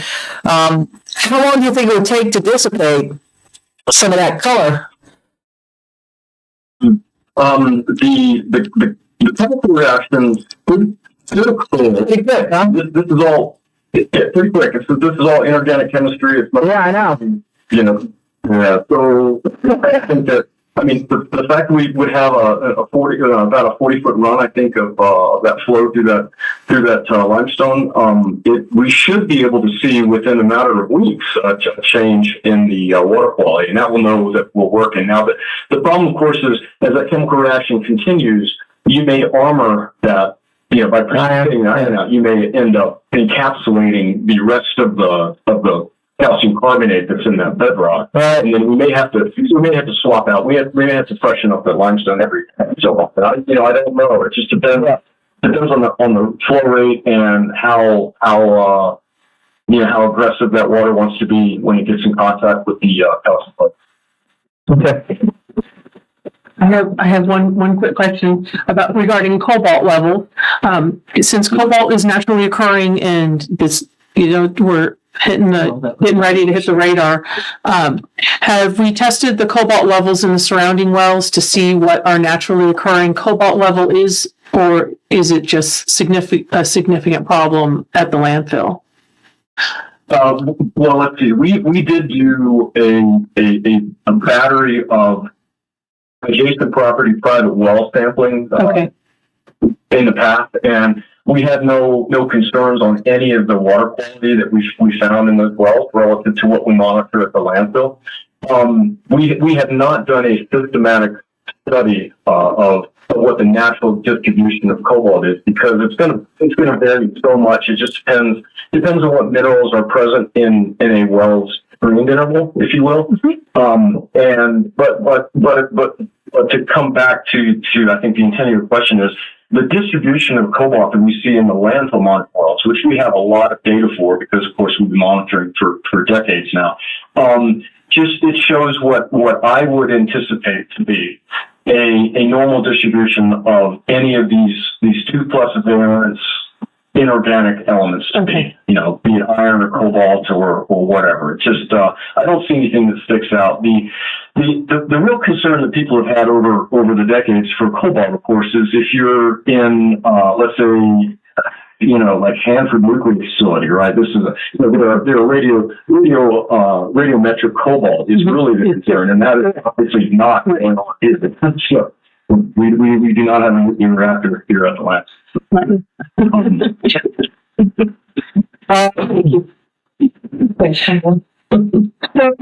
you brought up the terracotta pipe. We're not thinking we have nightmares about terracotta pipes here in Florida. We're not talking about doing anything with terracotta pipe. We're just realizing that that's what's there, and it doesn't surprise any of us that know about our underground pipe in this region. And we're not suggesting we're going to do anything, correct? No, that's correct. There's no reason to take that. There's no like to excavate that pipe out. So that's a really good question. That was one thing we were looking at, is if we were to plug that pipe up, would that force the subsurface water that was being conveyed by that pipe, would that force it out and to flow into the natural soils and shallow bedrock and increase the residence time, right, and then help with the natural attenuation? But with that gravel bed there that just conducts the water, it's not going to do that. It's just not, So no, I don't. There's no benefit to taking the pipe out or anything like that. We just need to treat upstream. If we can figure that out and treat the downstream with a passive treatment system. There of course there's a universe of options, but for water treatment, but it typically requires a lot of power and money, and this just doesn't work out. This is really just an item. Thank you. Really, I think I appreciate all this, but if it's all right with the chairman, we might need to, if folks have other questions, your question, move on, because we got kind of a room full of people who are waiting to speak about something else. Okay. Chairman. I've got one quick question. I don't know, Derek, you may be able to help me out on this one. I'm trying to remember 12 years ago, and I can't really remember what I did yesterday, but it seemed like at one time when I first came on the board, there was discussing that cobalt was going down, and then all of a sudden it shot back up. Am I remembering right, or was that something else? Yeah, the concentrations of cobalt vary quite a bit, and part of that variation is so it's essentially two things driving that. One is that as groundwater levels rise or fall with local precipitation, if 1 year is a wet year, 1 year is a dry year, of course your groundwater level responds to the either additional precipitation or the lack of precipitation. And when that occurs and water levels are low in wells, there is less flow, and so you'll get higher concentrations of everything, especially naturally occurring minerals and elements. So that's part of it. The other part of it is that under the regulations, we are required to, when we collect a water sample for our metals analyses, we are required to, right when that water comes out of the well, we have to acidify it to preserve it, and to a pH of less than 2, which is pretty low. When you do that, you dissolve any suspended solids, and you also any element that is a part of a little tiny piece of clay or something like that is going to go off into the solution itself. So they call that a total analysis. That it's the total concentration of every element in that water sample, regardless of whether it is part of a solid structure and therefore it can't really move or not. It doesn't matter.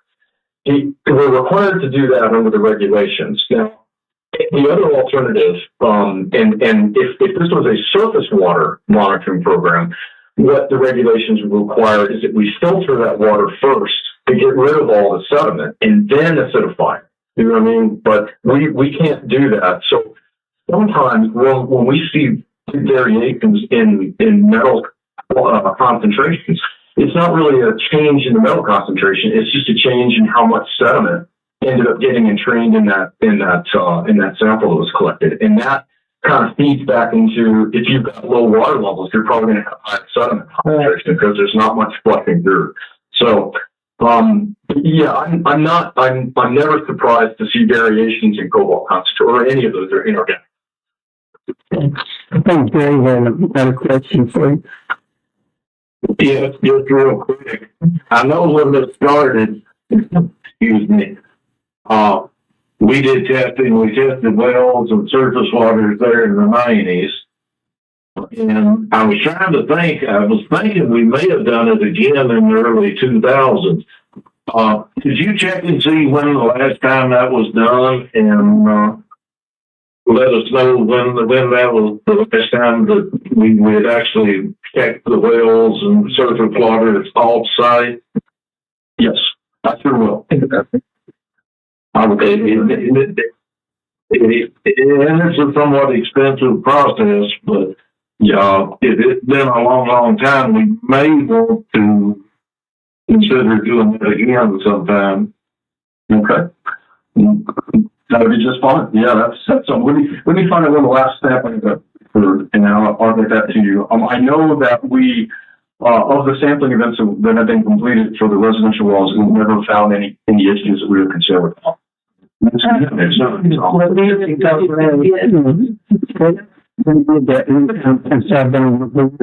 think it's been like 8 or 10 years ago or something like that. All right, anybody got anything else? Thank you. Well, thank you. Everything, y'all take care. Okay, thank you.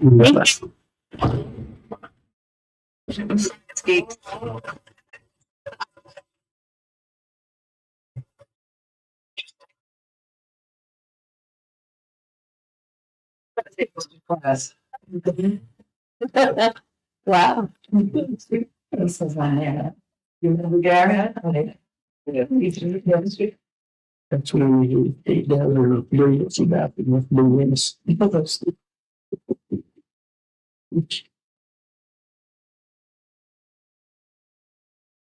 Thank y'all for letting us be here this morning and showcase our winners of the 2023 Floyd C4 program. This year was our 9th year, and we had a great attendance. We had 32 attendees and rounded out the session with 10 pitches. And today we want to highlight those. Just a little bit about the sessions, just really quick. Thank you all for your support, your continued support for this program. It is very valuable for the citizens. And we partner with the Greater Roanoke New River Valley Small Business Development Center. They come in and teach a couple sessions along with myself and Ladina. And we have Mentor for a Night. And so we bring in some businesses from the community. Aaron and Ann Vaughn participated in that. John Beagle, Kat Johnston, who was a former C4 winner, and then last year's winner, Brian Corbett with Crooked Mountain, also was a Mentor for a Night. And we find that very useful for the attendees to hear from other businesses and learn from those.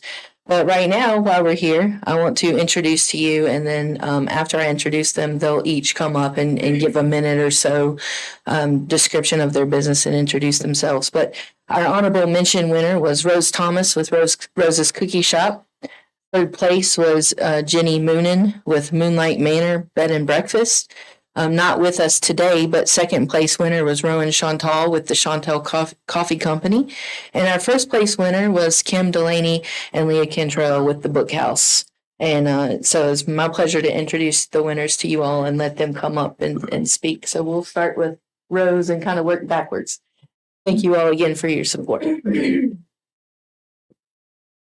morning. I'm Rose Thomas. My husband and I retired here about 4 years ago, and I decided to get into back into baking, I should say, keep myself busy. I got my kitchen commercially licensed in 21 started doing cookie classes last year, and I do printed cookies for corporate events. And this past season, October, I started Santa cookie kits, which is a mix that gets sent out to people so they can do their own baking in their kitchens. So that's been very good. I'm up to about 35 kits so far. This week is the big week right now. So that'll be finishing up this week. But I just want to thank you for giving me the opportunity to do the C4. And it's been great just to learn and meet everybody in the community. So thank you. Oh yeah, Blackbird. Yeah, I'm up at on Blackbridge Road. I'm not quite to the top. Up there to the just down from Emmanuel. So that's where I live, up on Blackbridge Road. Thank you. Thank you.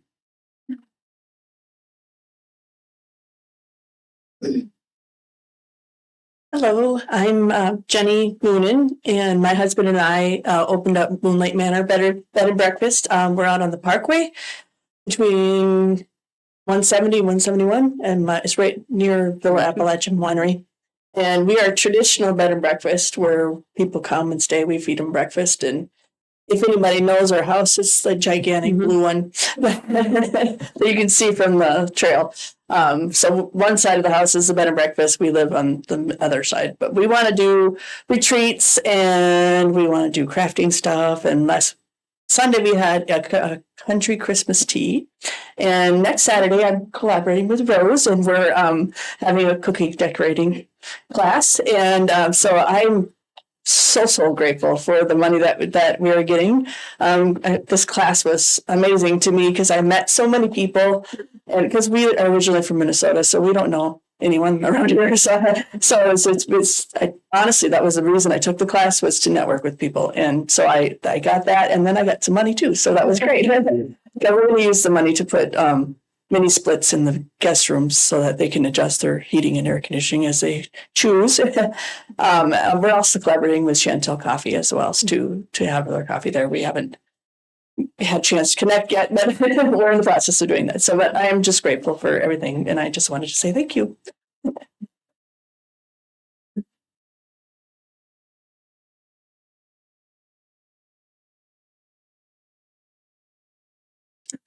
Hey, I'm Leah Cantrell, and this is my Kim Delaney. And we are the owners of the Book House. Our building is at 132 North Locust Street, right up the road on the corner here. And we plan to have new and used books and stationery and gifts and coffee and tea and art supplies and yarn, and plan to have meeting spaces that people can rent, and lots of events and related to books. And yeah, we're just really excited. And it's a great house. I've not been in there, but it's going to be a beautiful space. The landlord's renovating. We're hoping to open by April, and see on there. And we are so grateful for the C4 program. Neither of us have been business owners before, so we just learned so much through that program. Lots of collaborations and meeting people, which was wonderful. So I'm really grateful for the program, and I hope it continues because it's a really valuable resource, especially in such a small community that has something like that. It's really valuable. So we're very grateful. yeah, and we're very grateful for the funds. We plan to use the funds to buy espresso equipment, which is very expensive, but we want to be able to make you a latte. So yeah, and we'll be collaborating with Chantel Coffee as well as Red Rooster. Shop. Nice. Thank you.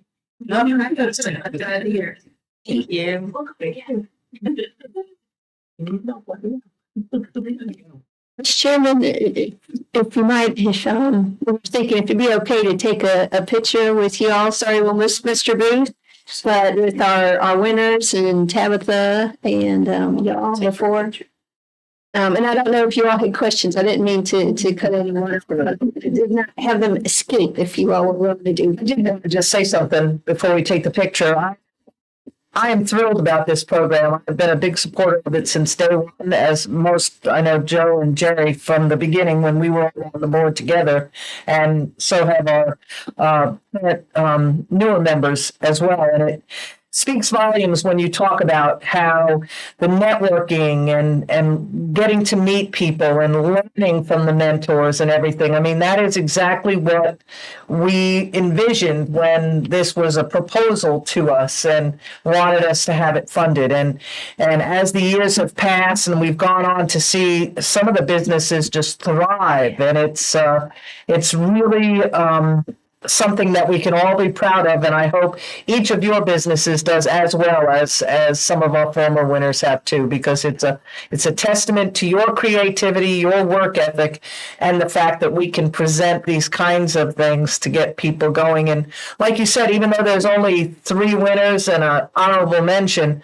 what everybody learns from it, and some, Tabitha, correct me if I'm wrong, but some people come back.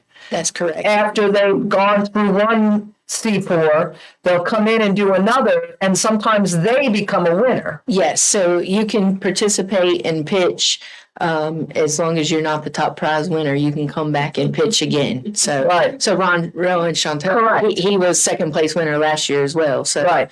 Yeah. So we've had several people do that. Yeah. So I just wanted everybody to realize that. Thank you. Where you going? I don't know. Where do you want to go? Last time we did it, yeah, we did that last time. The charity good. Do you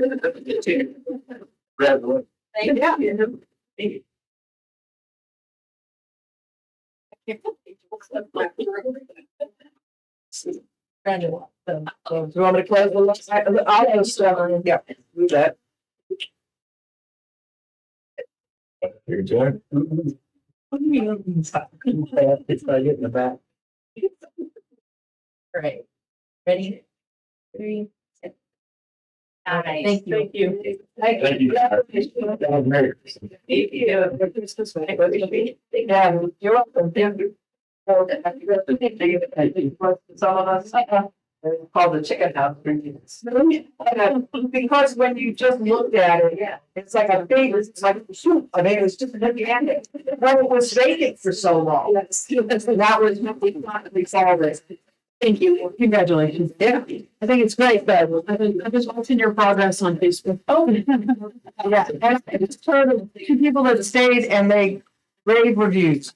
Yeah, Albert started. Oh, yeah. That's what you want. Yeah. I love it. Great. It's a real. It is. I got it. Yep, that's right. I like it when I do business networks with other businesses too. But that's part of this. It's all a networking. Right.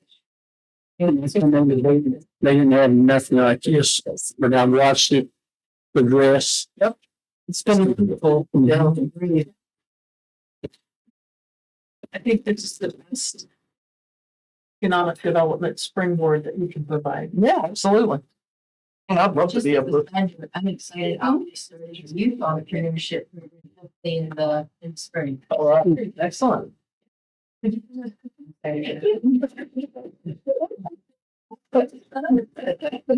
Rossi.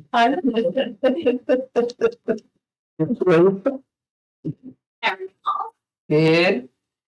All right, just 2 little small updates. Wanted to let you know about JD Power is no longer going to be valuing our vehicles for us. So they are outsourcing that now. They've provided vendors. Right now, the figures are coming back. With JD Power, we're doing 20 cents per vehicle. But with the new vendors, it's possibly 50 cents per vehicle. Whoa. So, of course, this come in after the budget for all localities. So right now, they're still working at it, but it looks like the first year starting, which will be next year, it's 50 cents per vehicle. Whoa. We have to have them because that's where we do our taxing from. Yeah, I get it. There's no other way around it. They're hoping maybe next year after more people, I guess, go with whichever vendor they're choosing, maybe we'll go back lower. We're hoping. Sounds like a little, well, yeah. Yeah. Okay. 20 cents to 50 cents. Yeah. Well, they just know it's a captive market. Yeah, I mean, yeah, it's a half. Exactly what we're doing. Greedflation. So then that sort of got us thinking. I started checking around to other commissioners' offices. Yeah. We mail out the declaration of personal property every year. A lot of the other localities are no longer doing this. But for 2024, we'll have to because we've already got it ready to roll because we have to do those in February. My suggestion is maybe with the cost it's going to be for 2025, if possible, maybe eliminate mailing these out for the future. Most of the other localities don't do it anymore. It's people call in, list them in the office, or they put the 762 state form on their website. I just wanted to bring it to your attention in case that's something that you want to do. Last year, it was close to $9,000 to mail out the declarations. Right.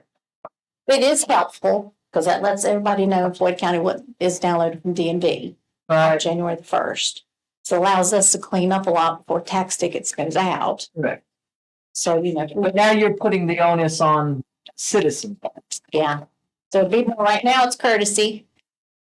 Can you share how many? Yeah, how many you get returned? It's sort of it's about half and half. So the postage is what gets you. The forms itself last year was like 2,800, but the postage was over 6,000. And of course, this year postage has gone up again. Yeah. So, but I just wanted to bring that to your attention. A lot of the other localities are no longer doing that. Us in Patrick County are about the only ones that are still doing it. It allows us to do a lot of cleanup throughout the year, of course, but then there's a lot that don't return them, and then they address it when taxes are due by And then yes, and then, because they correct. Is it possible to do that instead of such a complex mailing, to do a simple postcard with a list, just a basic list of vehicles? Do you still own these vehicles? Get back to us. Yeah, I can check with the printing company to see if they do something to that sort. If they do cards, but we're still going to send. Well, then post, yeah. It's just sometimes when you do, I understand the cost saving benefit. I am not denying cost saving benefit. But there is something to be said for being a county that wants to alert citizens, even if it's just 50%. Right. And maybe it's just that, I was in the office of the treasurer when somebody came in saying exactly that. I didn't own that vehicle, but you did January 1st. Right. So that's the key. Yeah. And if everybody could remember to do everything they're supposed to do, the world would be, a wonderful place. But we're all so busy with doing stuff. And sometimes, I don't know, it would be interesting to see if there are any other cost saving or cost effective ways, or even, for those on the internet, we might be able to reach out to people. I don't know. Yeah, I just wanted to bring it because it won't happen until 2025. I guess we can talk that just in edges. Yeah. It's the fault, but it does allow us to do a lot of cleanup before tax ticket goes out. I would hate that. Well, we're used to this. I would hate to eliminate a mailing reminder in any way, shape, or form, because then it's just going to be entrapping people with fines and penalties. Yeah. And that I have a problem with. And then, if it's not cleaned up, tax ticket goes out, and then the taxpayer's got to go out and provide us proof. Because if DMV shows it's still there, you've got to bring us in proof. Because it's not been cleaned up at DMV. Make a note to do this in budget season. Yeah. And maybe not just wait till 2025, discuss it in plan as we plan. Yeah. Yeah. And we can check with them, see what the cost would be if we would still send them the information. Just so, not all of that information, just do you own these vehicles, not a VIN number and everything else, just. Yeah, now Montgomery County on their website, they've got a form that taxpayers would be responsible for of filling out, like what you're suggesting. Yeah, that's what it's just a vehicle change form. But it's on their website. It's on their website. Yeah. I don't know. It's just a couple of different things to think about. Yeah. Yeah, it's like, me and the girls talk about it, it's going to be more cleanup at the end due to the fact they're not going to get their forms come February cleaned up before May 1st. Right. I just wanted to just bring up the cost since the native values are. I'll say this right now. I mean, when you get it in February, you put it in that important paper file Be done. space to be done later, and then all of a sudden it's June 15th, and like you're going through cleaning out your important papers, and there it is. So I get it. I've fallen victim. I usually don't buy new cars a lot, so I'm pretty much steady Eddie. But yeah, I don't know. I'm gonna have to think on this a little bit. I'm gonna ask you a stupid question, but we're right over my heels, but, just from 20 to 50, what is that? What do they do? What we do, our files come from DMV about the middle of January. Right. Once we get the files loaded into the system, then we would send them to JD Power. JD Power would value those. Last year, we sent them around 14,000 vehicles. They could only value 12,000. So once we get those back, those are valued into the system. So you're looking at least 12 to 13 being confirmed with the value. Those others are due to age. Are the others they just fall off? There are no value? Well, there's age. JD Power starts every year. They change that year. That's 20 cents on 13. Yeah, they got $4,200. Yeah, when we did it. So they just set the value of the vehicle. Yeah, we choose, Floyd County's always chose loan value. It's the lowest per JD Power. The DMV used to value those for us. So DMV stopped. So then DMV sent it to JD Power. So JD Power's had it a while.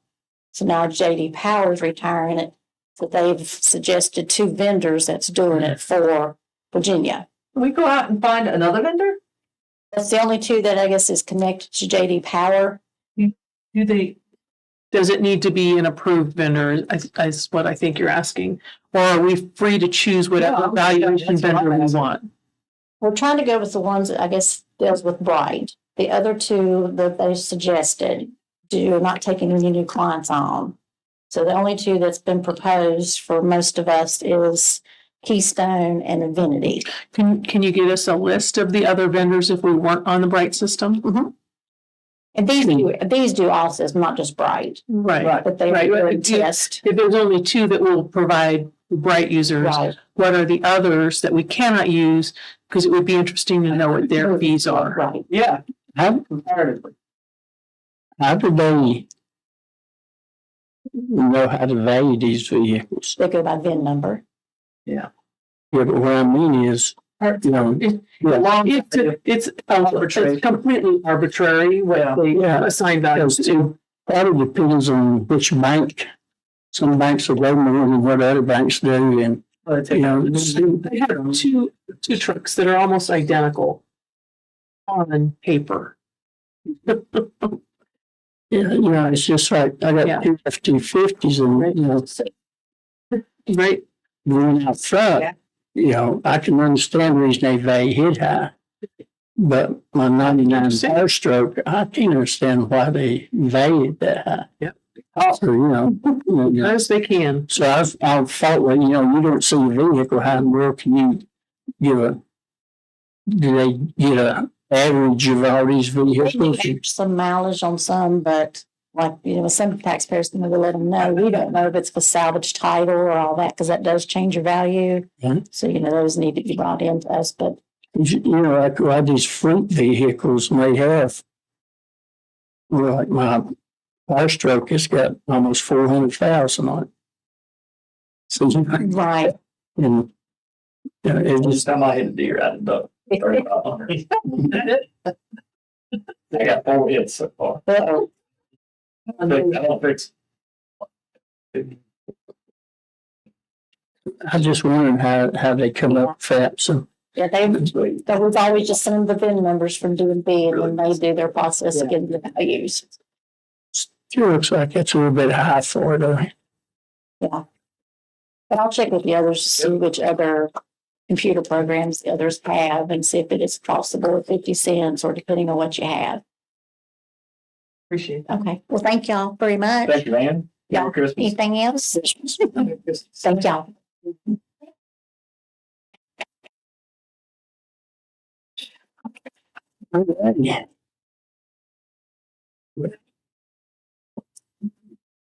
Good morning. Hey, good morning.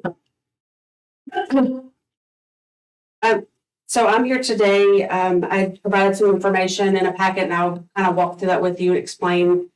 Because some of it didn't really have details, just pictures. So, my request would be to purchase or to request funding to purchase a new desk for the Floyd Combined Court. I won't read this letter in its entirety because I know you've seen it, but just to kind of highlight things.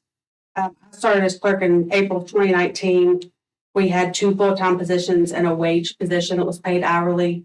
And there was an increase, or has been an increase in filings. We, dropped down because of COVID, but then they've come back up, and each year they are more and more. So after some conversations and work, the Supreme Court granted us another full-time position. And that person started in September of 2022. Because of the increase of the caseload, that has also increased the amount of money that we've collected that stays within the county.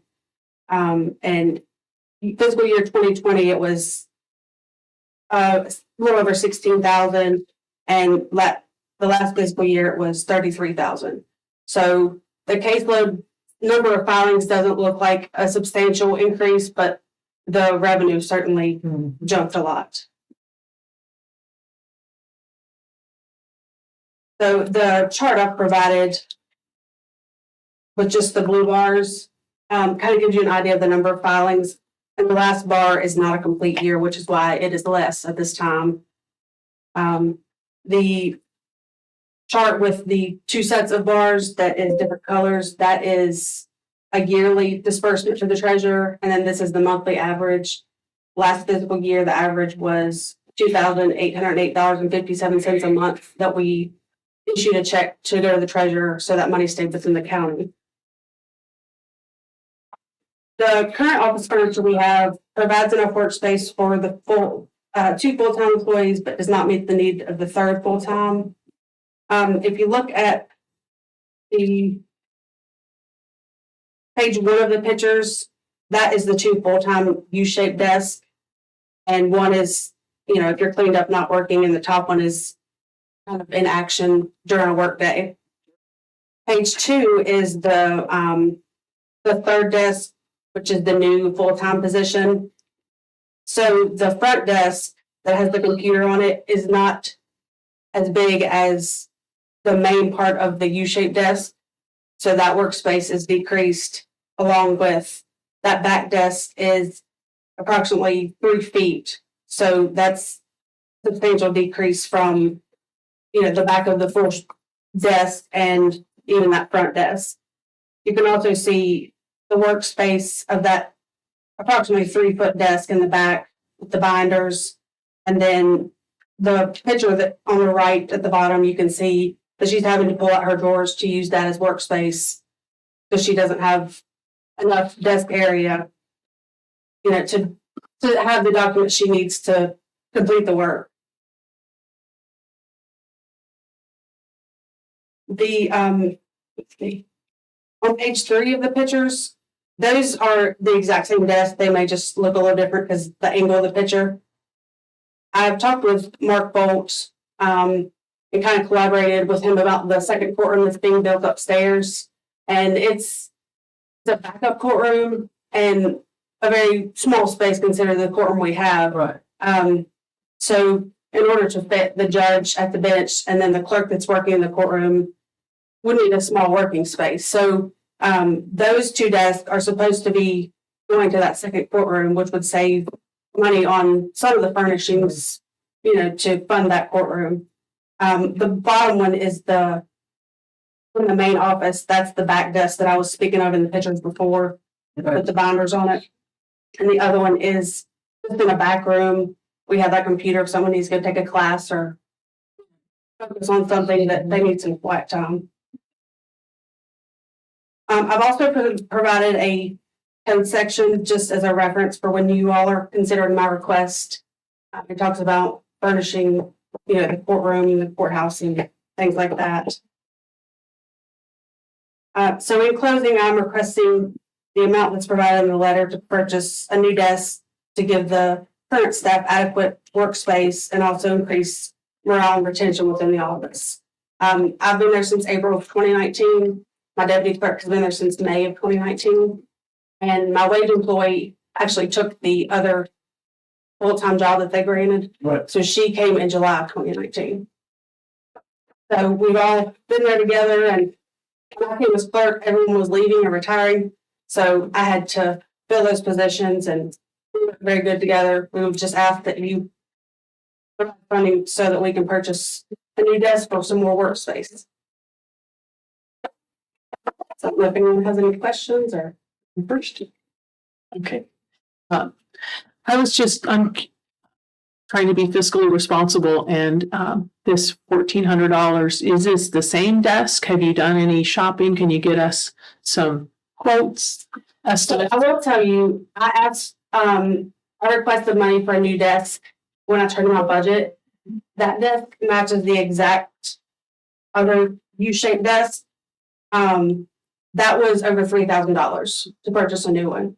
I have actually, the desk that I'm requesting would be the exact same one that Rhonda Vaughn just got for her new office. I spoke with the guy that sold that to her. He said the customer service with that desk is better. It's, more durable. You can do different options. So if you want doors in a certain place. So you could basically customize on purchase. And of course it's half the price. He can match, the furniture color. I think we have mahogany. And Miss Cheeto has been great to help me try to find some desks in the top of the bank, or she actually brought me over here the other day. She did yesterday send me the vendor that you guys use in Charlotte, I believe. Yeah, okay. I'm gonna ask that. Yeah. She provided an L-shaped desk, and we've been back and forth. So one of us may have miscommunicated or something, but ultimately I think a U-shaped desk is really what I need. Because if you put those two desks together now, that third full-time spot, you would have a U-shaped desk essentially. Yeah. I just, because the letter didn't state the background research that you had done and costs and everything, I just wanted to make sure that you've done your due diligence and I do my due diligence to try to save pennies. Yeah. So, if you all think of anything else, that would be, just reach out and I'll be glad to answer.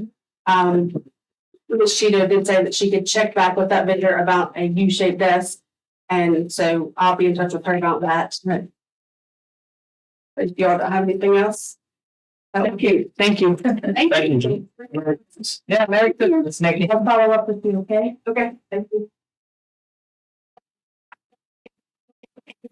Is that where you were going? You stayed just so. She just did, literally, just now. Right on time. Yeah. We got both. Yeah. Now open the floor for public comment for all the ghost of this board. Here come the chains. No, we have any day. I think, was that a question directed to? That's what it is. Do we have to do it today? All you have to do is pass a budget as a supervisor. That's all your legal requirement in your role. That's right, less than I was expecting. Do you feel that the research and due diligence has been, and this is the best price that we can possibly get for a U-shape? Well, especially after, in lieu of, the response. From Charlotte. For Charlotte, because that's really the best bang. And that she did go back. She has, waited for the bank so we could see, brought her over here, like she said. So she's definitely attempted to, appreciate the time and and it's not just that there may be opportunity here. Unfortunately, there wasn't. Right. And that's between downstairs and the need, and that it's probably the most cost effective in the event that you know, were to do something. Right. Um, And it's not just a mahogany U-shaped desk that she looked for in Charlotte. Okay. Right. Never. I don't know, they handle a lot of paper in that office. Yeah, they do. There's times I feel like I need that bigger desk. I get too much done. Is there, and there's space in there? You got to put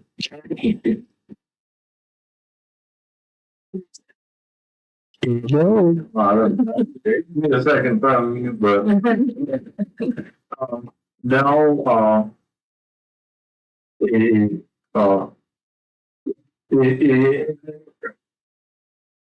like you, Joe, it's a whole lot less requests than I was expecting, and I think if this is the best we're gonna get, we might better jump on it while we can. Yeah. Yeah, I guess the floor is open for a motion to go ahead and.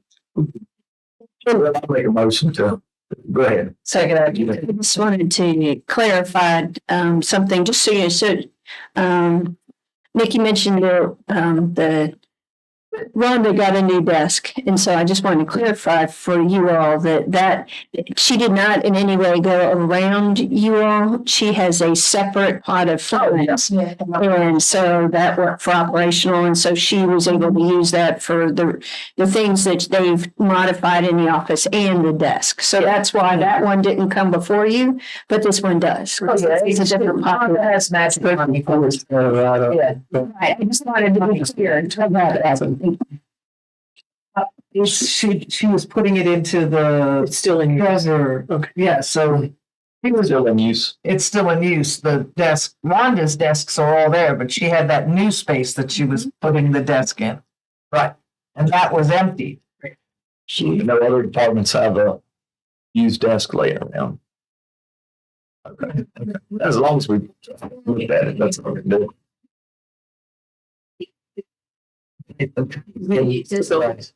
Some people there, you know, and there are a few that not make the move here. And again, revisiting downstairs, their need and trying to accommodate all of that. There's no other county. All right, second, you guys. I'll make a motion to just the furniture. And properties. Appropriate funds is contingency or. Contingency, says that's Where's that come from? second. Discussion. Call room. All right, on the motion to fund the desk request from Ms. King and funded out of contingency funds, Mr. Cox, Yes. Ms. Cookenberg, Yes. Ms. Bechtel, Yes. Mr. Booth, Yes. okay, and Mr. Turbin. Yes. All right. Merry Christmas, combined court. Just take a quick 5-minute break before we go into closed session.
Back in session, yes. So, take a motion to go into closed session, 2.23711A1. 23711A7 and A8. So moved. Second? All right, on the motion to go into closed session under 2.23711A1. And that's personnel update and prospective candidate. 2.23711A7, which has to do with prospective litigation or potential litigation. And 2.23711A8, which has to do with emergency management. Ms. Cookingbrook? Yes. Ms. Bechtel? Yes. Mr. Cox? Yes. Mr. Booth? Yes. And Mr. Tony? Yes. All right, we ready to go?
I've gone to community. Have a motion come out of closed session.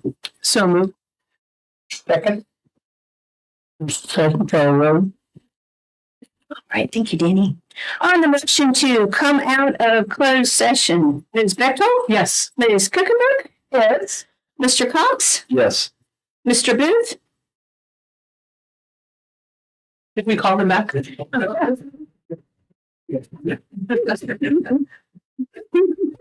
you need a moment? Yeah.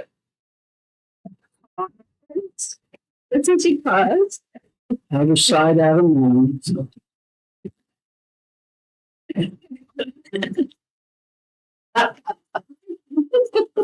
Oh my God.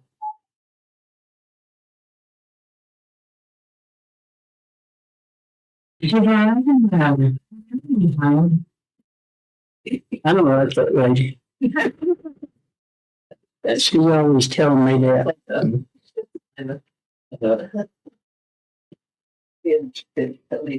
Aliens.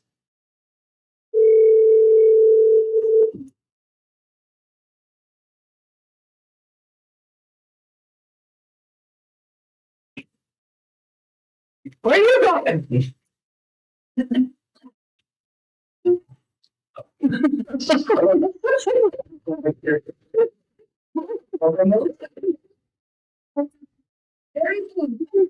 It's allowed somebody in the closed session.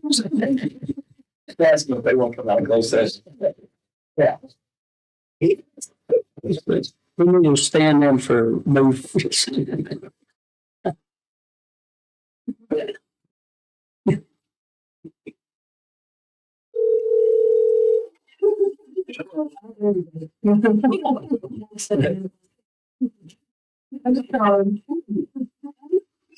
It's your turn to vote. You want to come out? Yeah. Mr. Term. Yes. All right, we are. Now we'll take a motion certifying that we want to discuss those things we're in closed session for. So moved. Get that. On the motion to certify that we only talked about the things that we said we were going to talk about in closed session, Ms. Kuchenberg? Yes. Mr. Cox? Yes. Ms. Bechtel? Yes. Mr. Booth? Yes, Okay. please add the certification statements as I was in a secure location during the closed session. All right, we'll do that. And Mr. Terman? Yes. Thank you. So you are out and certified. It's two. Did she say we were certifiable or certified? Yes. Ask the guy that we accidentally called while he was driving down the way.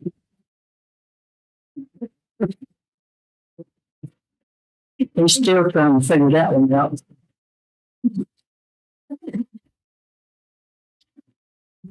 Well, one, you make all.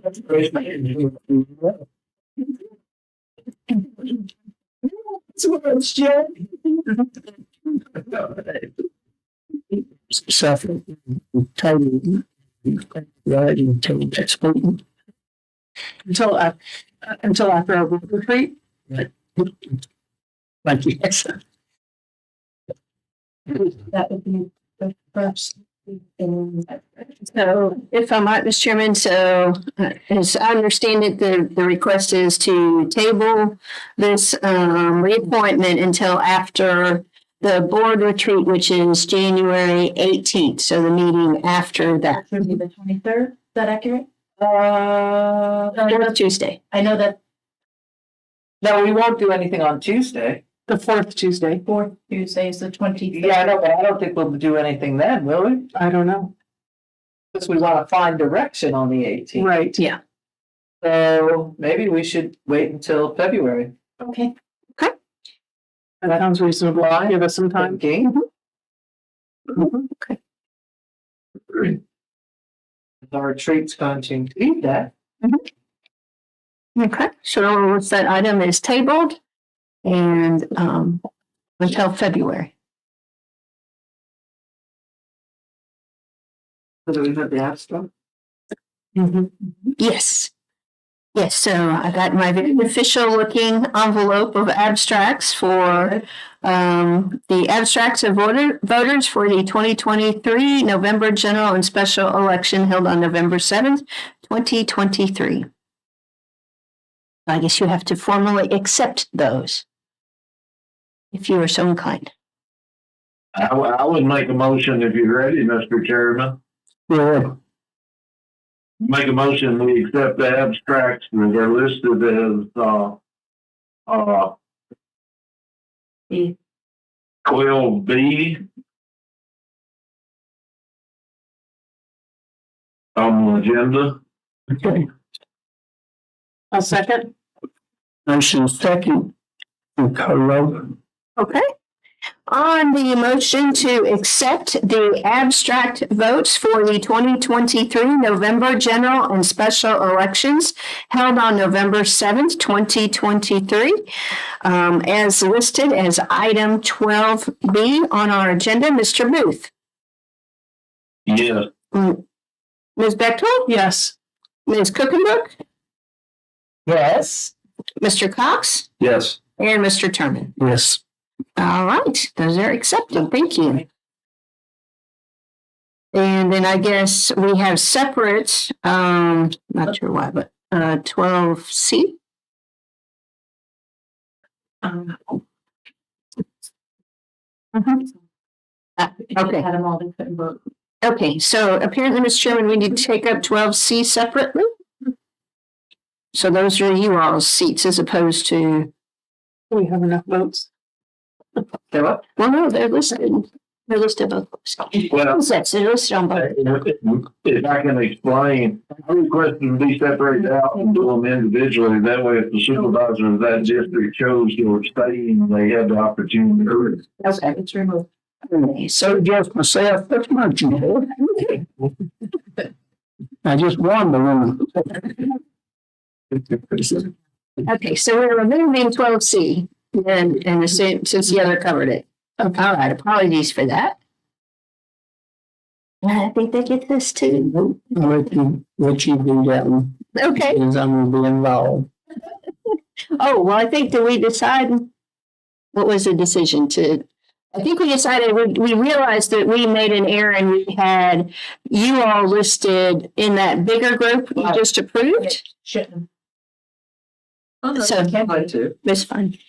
Okay, yeah, I think if you are okay with it, I think it's legal. It's just if you are okay with that, okay. Yeah. Yeah, thanks. Thank you. But yeah, I don't, these are good things. Okay. Mhm. And so, Ms. Chairman, I think that gets us to hearing from Radina. And she has a lot of good news for us today. She isn't always able to bring us good news, so we're excited. She's got some good news today. Good afternoon. Hear me? Hello. Hey. Is it okay if I go a little bit out of order? It might make more sense to flip the order around a little bit. In your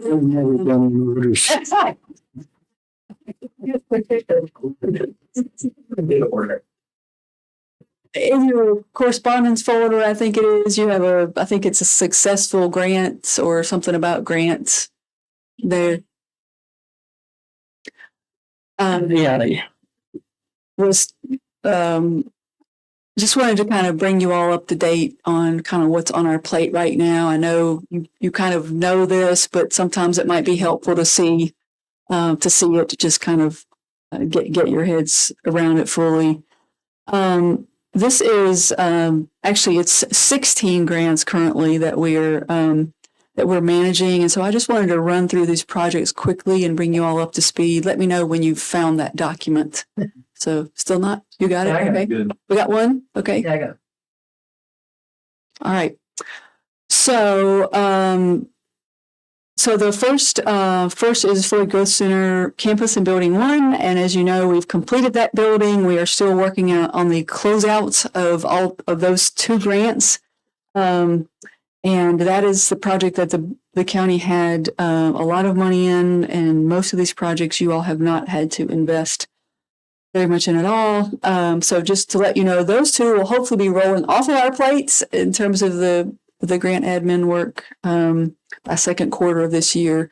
As you know, the building is 2/3 occupied. The large space is occupied. We're still working on the possibility of the smaller space. The next project is individual development accounts. Some of you all may remember that's the matching program where income eligible folks for saving $500, going through some classes, could get $4,000 in matching dollars to help them with their business, either start a business or work on their existing business, or they could use it as a down payment on a home. When we put this application in 2019, we asked for 37 slots, which was $200,000.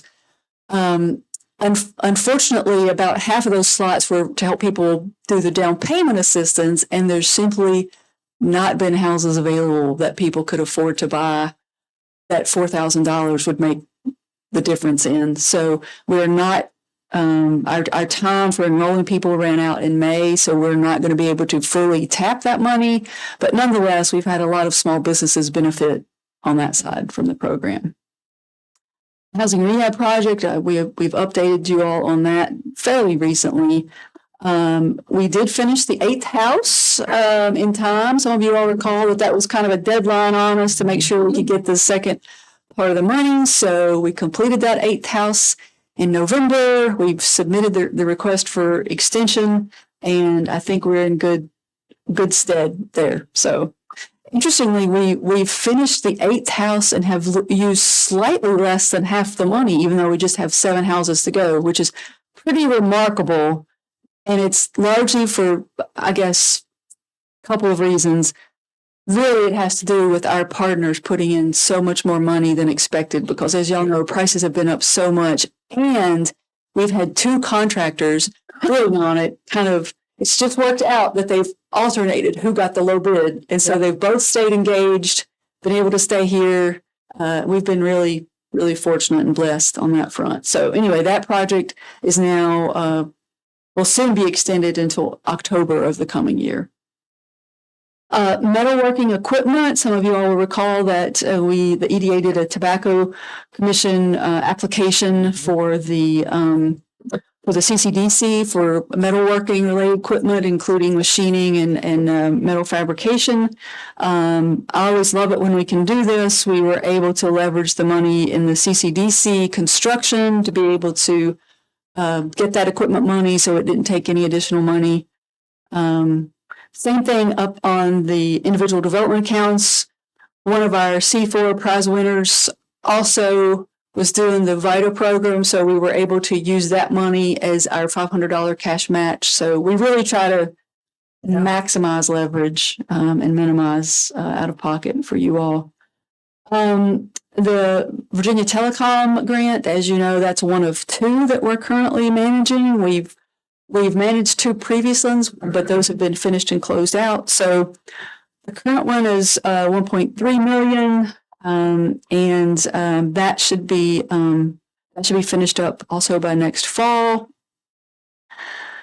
Meat processing, Firehouse Farms in Willis. We worked with on 2 small grants to help them get equipment for the meat processing building that they built on their own farm.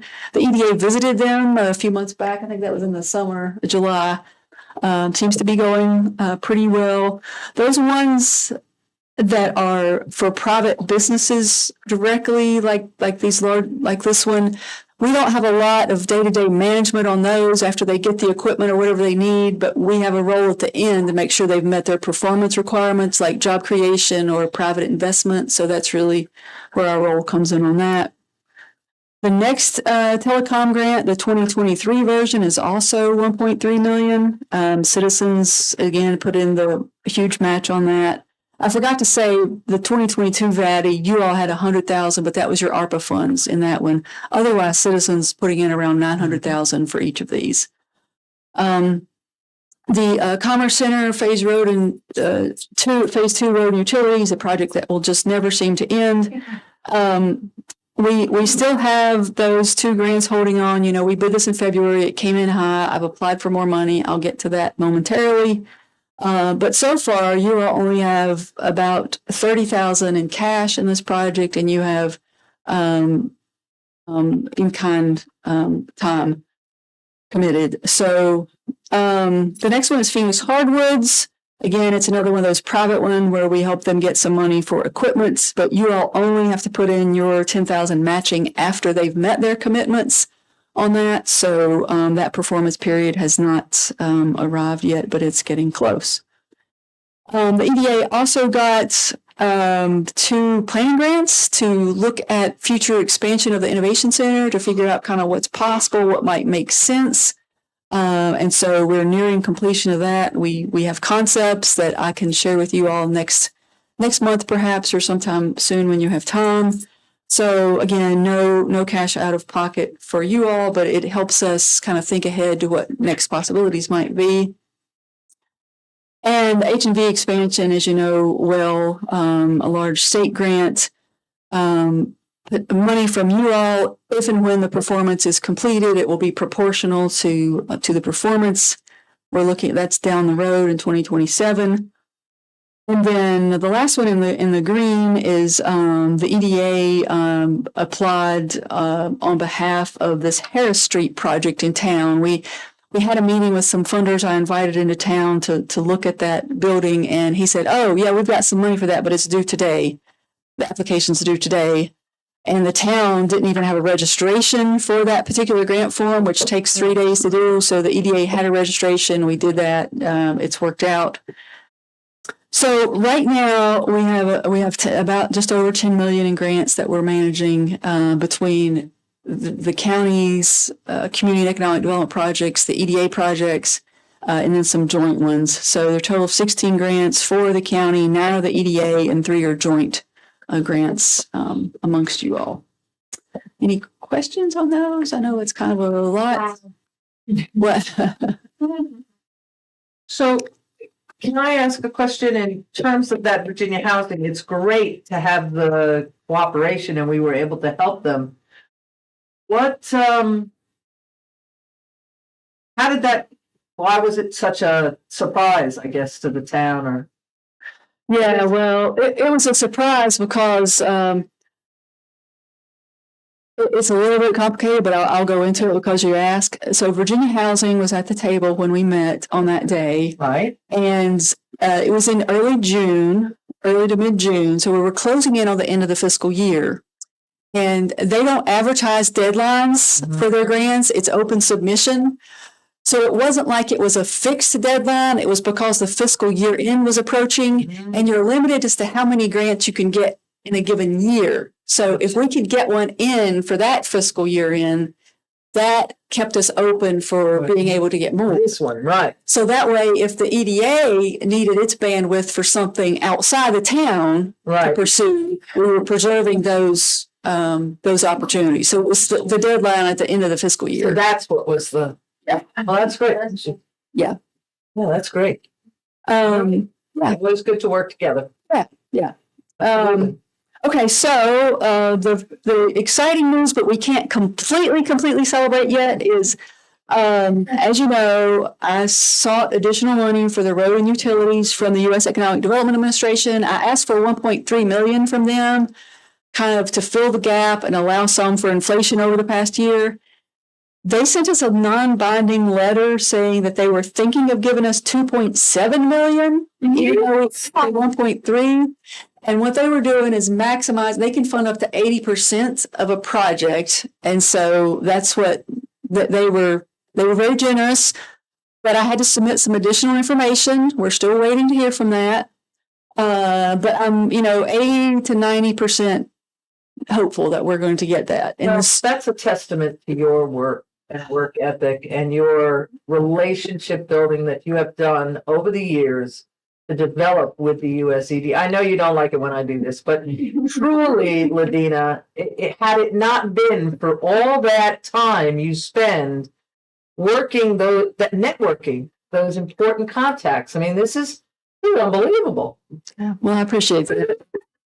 I mean, not to. Yes, I don't. Well, I was going to say, Tabitha and I work very hard to try to keep our funders happy. They're on a high list of who we respond to first with our messages, just to try to make sure they know that we're doing what we said we would do and that sort of thing. So anyway, I'm hopeful, and I'll certainly keep you posted. So you can imagine my regret in taking a couple of pieces out of that project to try to make it affordable, and now we potentially have the money in there to do it. But I'm not crossing that bridge until I know we've got the money, and then we'll see if they would be willing to revisit it and let us kind of add back in. Right. It's a chicken ship.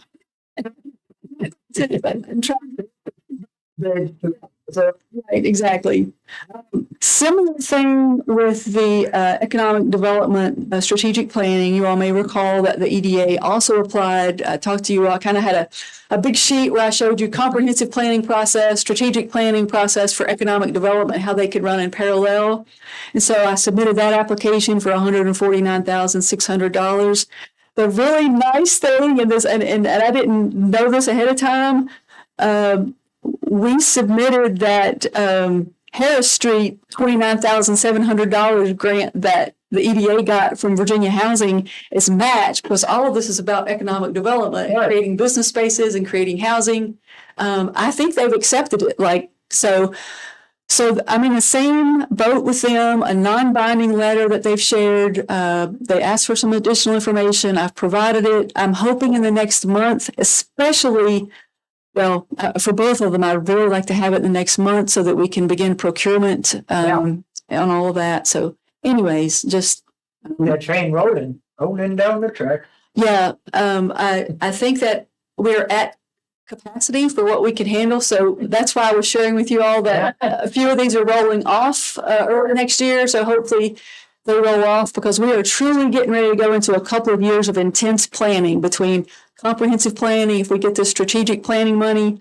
And let me throw in a couple more things. There's a new Thriving Communities grant that the U.S. Department of Transportation put out, and it seemed like something that might fit for us. It's for, they have a rural category. It can do transportation planning and economic development related planning. So it's just technical assistance. It's not cash, but the ability to have another voice at the table to help us think through some things. So we've also submitted application. I actually have an error on here. That was a county application, and we had to have 2 substantial partners. So the EDA and the school system are open to being partners. This is a letter of interest kind of thing, where we just say we're interested, and then they tell us if we're advanced. And if we advance, we'll have to formalize those collaborations. But I'll tell you what, that's a 2-year technical assistance. That it may not be cash money, but that's cash savings. Yes, and its assistance is not cheap. And it also begins to set us up for potential future transportation project money. Because when you get planning money, it's helping you look at needs in the community, identify what the cost to cure would be. And so this is kind of all part of the process of identifying what could be priorities for you all or not. And then, as you know, we talked about this back in the summer. We're pursuing another housing rehab planning grant that, if awarded, would help us prepare for another construction round application. We're having to be creative in this one because they don't like to give you a planning grant every year. So I'm not entirely confident we'll get those, but we're giving it our best shot. So anyway, that's about $2.9 million, not counting the technical assistance pending right now. So that's why I wanted to touch on those before getting into the comp plan and the road stuff, because it's kind of related to all that. But any questions on those? I have one. Yes. If I may. On the housing grant, do you anticipate them raising the maximum for participation? You mean the match requirement? The income. Or, like I think the last time the cutoff line was like at 35,000. something like that for people to apply and get discounts. Right. Yes, it goes up. It goes up kind of inflationary increases each year, and so it also depends on how many people are in the household. So, like, if there's 4 in the household, I think right now it's like 56,000 or something. Whereas if there's only 1 or 2, it's lower. But yes, those do typically go up each year by not huge amounts, but inflationary amounts. Well, I was just thinking with the minimum wage increases and stuff that's going on, I didn't know whether any of that was factored in accordingly or what. That's a good point. I haven't heard anything about that, but they're usually released deep into the calendar year anyway for that given year. So we wouldn't see 2024 until probably at least summertime. I would like to add something. I was on the call, our management team's call last Thursday, and the representative from DHCD was on the call, and she really did praise our team and how we have managed to manage it all, and that up in the Richmond offices of all of these DHCD alphabet soup folks, Floyd's project is talked about around the table a lot, and how successful we have become, and I'm very glad we got the 8th house done. But I mean, they really were. But beyond that fact, they are just really thrilled to see something this sort of out of the box be as successful as it is, and it's our partners and everything else, and it's just a really great team. Yeah, it is. And I just think it's just something to be proud of as a board that we supported this, because we are changing the lives of people who are living here in our county, completely changing their lives. Yeah. And it's just something so rewarding. Yeah. And thank you both for serving in that project altogether. Really appreciate that. All right. We will move on to the comprehensive plan. Also in your correspondence folder is something that says like timeline or something for comp plan and economic development plan. Floyd County Comprehensive Plan Update Task Order? We could reference that too, but this one looks more like this is the one I was going to bring you to first. Okay. Got it. Everybody got a spreadsheet looks like this? It's the other one. Go back up. This is, I would not normally share something as complicated as this with, but I'm kind of double tasking because I had to do this for US EDA to show the difference between comp plan work and economic development strategic planning. So I just thought we would kind of just go from this. The main takeaway from this document is the comprehensive plan is kind of something the state requires, and we're going to do it and try to do it really well. Touching on a lot of different things. But if we get the economic development strategic planning money, it will just let us go deeper on certain topics. So I'm just going to focus on the comp plan piece. Fourth quarter, as you may know, we're collaborating with Cooperative Extension. Dawn has been great to collaborate with us in planning the comprehensive planning process. And so she was going to be doing a, is it every 4 years, Dr. Millsaps, that Cooperative Extension does? Every 4 or 5 years, they have to do a new planning process. So she was about to go into hers, and she kind of waited for us so that their community survey that they send out for their purposes, they let us add a few questions to. And so that will be launching out in January for Cooperative Extension, just giving them and us kind of a first read of, some concerns and topics and where people are. So that's kind of already in process. Likewise, we have been talking with the Regional Commission about working with us on this. And you also have a task order, a draft task order, because it has some typos in it. And I'm waiting for something more formal to bring back to you all. But in essence, we're just focused on the first 6 months of 2024 right now with the regional commission, as you know, because that's a fiscal year 24 and that's kind of how everybody works. So their request, I think you all have budgeted 10,000. They're matching that with 10,000 to be able to provide assistance first half of 2024. That will be beginning to look at the data and trends analysis, kind of, you know, some of that background data, and they will help us develop a community engagement. So the cooperative extension survey is one piece of community engagement, but there will be a lot more pieces of a community engagement. And so they will be helping us kind of figure out what those options are. We've already talked about an online platform that they've used with some other communities that could help make it accessible, but also give us a way to share out information with people. So just in a nutshell, that's really what we're looking at for the first part. I'm envisioning that the comprehensive planning process could take a couple of years just because of, you know, between the time for community engagement. I'm envisioning some working groups. Once we've identified key topics that are of interest to you all and the community, then we'll have some working groups around those topics. If we get the US EDA money, there will be some overlap in working groups between those two things. And if we have some things that we want some technical studies on, hopefully we will have money if we get that grant to be able to put some money into technical studies and bringing on some outside parties, you know, if there's technical expertise we need to bring to bear. So the economic development strategic planning one, had to commit to an 18-month timeline because that's the maximum US EDA would give you for a planning grant. So it's going to have to be I'm a little worried actually that can we get all those technical studies in with the whole process?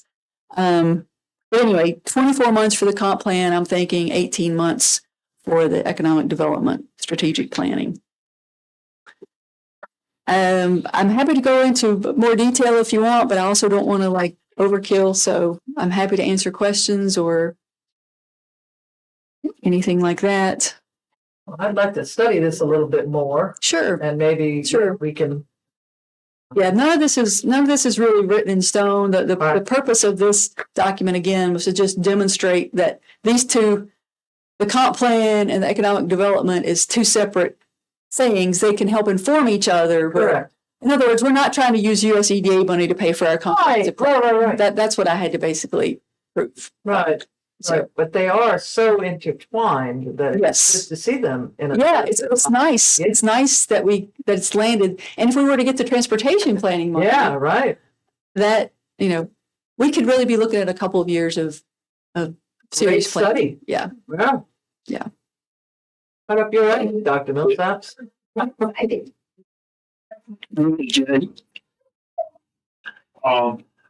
don't know, it's been a good while back. I'll remind you that we did through VACO get some changes made as far as speed limits. Unfortunately, the General Assembly mentioned housing districts and business districts and associated with that. One of the questions I had with Steve, and I don't think I ever really got an answer, could we establish like housing districts, say, within the comprehensive plan or business districts? And if we did, then we would have the authority to reduce the speeds in those zones without having to go through the VDOT process of speed studies and that sort of stuff. I believe that's probably a Steve question. In a comprehensive plan, we do show an existing land use map, and so you can see where there might be groups of housing or that kind of thing. But we've never designated anything like that. As you know, Mr. Booth, we do in the future land use map kind of show existing / anticipated uses in different areas, and so. That's something, if that would meet the code requirement, designate it in the future land use map might work. But again, I feel like that's a Steve question probably. Yeah, that's who I was intending for us to get it on Steve's radar. Sounds like he's got plenty of time to research it. Just don't want to forget that, because there are some places that we have a concentration of housing. I know in my district that have requested speed reductions, have been turned down by VDOT. And, or I anticipate some of them I've requested being turned down, and with the housing and especially on one that's got the housing in a Christian school, you know, if we're able to do that, then it may be something we want to explore, and other supervisors may want to look at in their district on some of the roads that need speed reduction. Just off the top of my head, I would issue maybe one caution. If you decide to do that, I would make sure and note that it's for the purposes of VDOT, because we wouldn't want to accidentally capture ourselves so somebody could argue there couldn't be businesses in those districts, or, you know, any unintended consequences down the road. That's why I wanted Steve to look it up and give his opinion of the pros and cons. Right. Yeah. But I agree, we wouldn't want to limit someone. Right. But I was just thinking, since the General Assembly got created, most of the time you have those kind of districts listed in zoning ordinance. Right. And when they adopted it, they forgot there was about 8 of us out here that do not have zoning. Right. Yes. All right. Any other questions on any of that? Oh, excellent. The last thing I'll mention is I wanted to share this with you all. Mr. Booth, right? You can't see it. Passing around an award that came to Floyd County, you all, as well as Citizens Telephone. It's a state award. It's the top award for technology and housing in the Commonwealth. And so Chris Bond and I accepted it at the Virginia Housing Conference last month, and it was really nice. It was good. Yeah. Thank you to you all. Thanks for being supportive of these telecom applications. And absolutely. Yeah, I think by the end of the year, Citizens will be at 95% of it's covered to get that little bit of stuff there. Yeah, 95%. And some of you know the park crossing the parkway has been a hold up for a little bit of a situation. But then we'll be moving on to kind of private roads and shared driveways. So that's kind of the next. Did they get one too? Did Citizens get one too? They just gave us one, so I told them they could have it. They've done the work, but I'm just sharing it with you all to be able to see. I think so. Yeah. We just signed a piece of paper. Actually, you just signed a piece of paper. Valuable signatures. Yeah. Yeah. That's great. She said there was a video that went with that. Did everybody get a chance to see that? Yes. Great. Yeah. Yeah, we saw it. All right. Any other questions? Anybody? Yeah. All right. Well, I'm going to try to every month or two join you all if it's okay, and just try to update you on one or two of these projects, just to kind of stay in closer touch. So I'm not in the unfortunate position of only coming when I need money or a letter or something like that. Yeah. Thank you all. Appreciate you can do that too. A lot going on.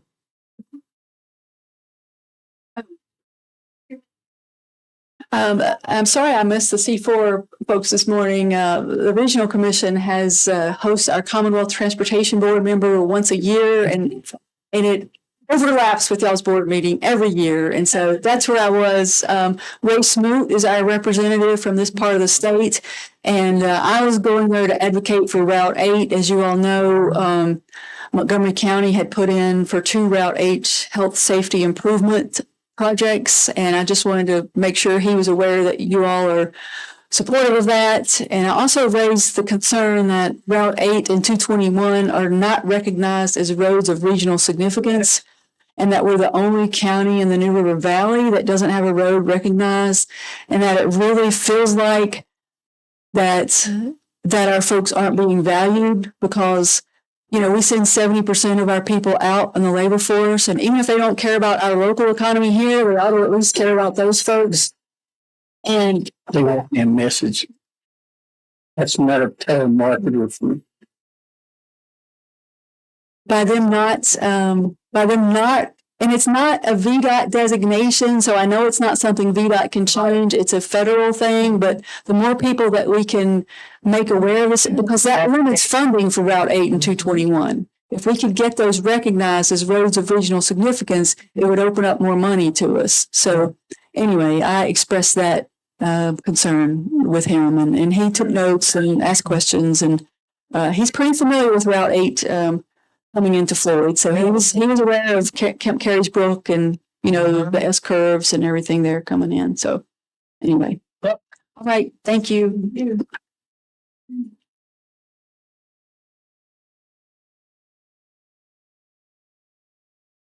I'm still connect with somebody about this. Your telemarketers, because they're supposed to be clean phones. Yeah. But I get at least 2 a day. Really? From Marina, Mississippi, and Missouri, and California, and New Jersey, and Interesting. and that don't ring very much. So I usually try to grab it because I feel the shower and stuff. All right. Well, Ms. Sheeran, I think you might be up next with your ARPA review. Yes, ma'am. And if you don't mind, so there's been a couple of things, timing things and changes and that I wanted to share with you all in terms of ARPA funds. And because, you know, we're getting closer and closer to the end. So, of course, the positive item is that it sounds like we may have funding available for the road. I know you all have been holding off and expending your remaining 1.3-ish $1 million ARPA funds. So as you know, you have not authorized nor have we requested any additional projects in quite some time for just that reason. But given that I knew what Ladina was going to tell you, I wanted to first of all get it on you all's radar that there might be some opportunities here in the future if that gets funded. Right. So wanted you to start thinking about what your direction might be for use of those funds.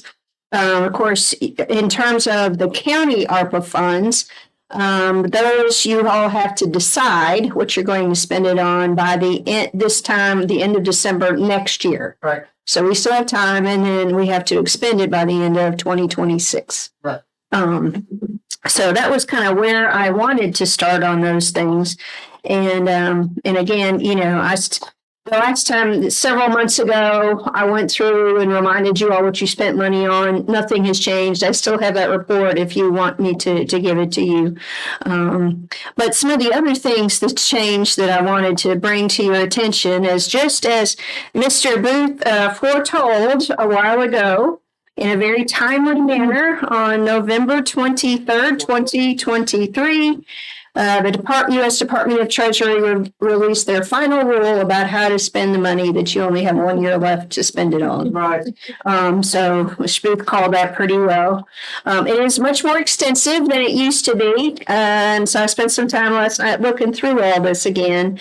And, you know, most of this applies to the larger jurisdictions. So if we were a jurisdiction of 250,000 people or above, we would have to be submitting substantially more paperwork.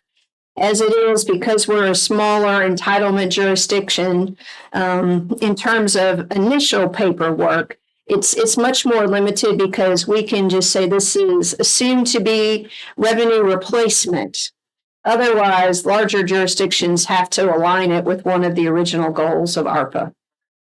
So that's good for us. One of the things I did want to flag for you that has changed is there is going to be much more need for us to have information about how all the rules were followed in terms of contracting and how vendors were chosen, some of those kind of items. It really, for most of our money, doesn't matter because all of our stuff has been done internally, with the exception of two things, right? One was the carport at Plenty, which they've provided Plenty has provided plenty of information. So I think that's not an issue, and it was a one-time thing. Right. But it does mean that I will probably need to get up with Richard at the PSA and go through a little bit more about their processes. And Patrick, sorry, thank you, Patrick. Richard Osceola, that's right, Patrick at the PSA. And I have no reason to think there's any issues, but we'll probably need to do a little bit more documentation, have them send me some paper trail. The paper trail of what they've done. But wanted to make sure people were aware of that change because it is fairly significant in terms of if we have, that's effectively a sub-award. So that'll be different. So, and again, as we think about if you are able to spend your 1.3 remaining, that also will impact how that would have to be managed. So I want to let you know about those. Yes, ma'am? If everything is the same, do you remember where that report was in our folders? Okay, do you think if we find that report, could you? Yeah, I handed it out to you, but I have a hard copy here, so I will scan it back. Get back in here and maybe for the January meeting, you can put that in the January 9th meeting, if that's what we end up deciding as our second Tuesday. Sure, because you never know. Yeah. You never know. I mean, we haven't done it in years, but you know. Yeah. I don't foresee I won't foretell, but I don't foresee, believe the foretelling to Jerry. I would note that in terms of some staff thoughts about if that money were to open up, some of the things that we have been considering maybe bringing to your attention would be some needs related to the paid EMS staff, not staffing wise, but in terms of equipment. Of course, you know, there would be some value to some additional equipment. The challenge with that, though, of course, is if, for example, there was an additional ambulance in the past, we've been able to count on pretty much a 50-50 match from the state office of EMS. Well, right now. So that would be, the potential downside is they made it pretty clear that during this fiscal year, they are certainly not going to roll any more of that out. Yeah. So, but that's kind of one category. Not surprised considering some of the stuff going on. Yes. Yes. Yeah. And then there's also a couple of potential needs related to parks and recreation that you might want to consider. For one of the top ones would be to look at buying a potentially used, but newer used vehicle for, well, I always describe them as the one you see showing up at assisted living and nursing homes that are like they're a bus, not a van, but they're small. And so maybe being able to purchase one of those so we can do more things particularly since we're now part of the senior games and all those kind of things. Plus, I have talked to Dr. Cromer about if we did that, perhaps we could on occasion rent at a very, very nice rate back to the schools, because right now, you know, they have a van that they don't really trust. And so they've been borrowing some of the sheriff's vehicles to take kids to games and matches and things. So it'd be nice if we could have something a little bit nicer between us.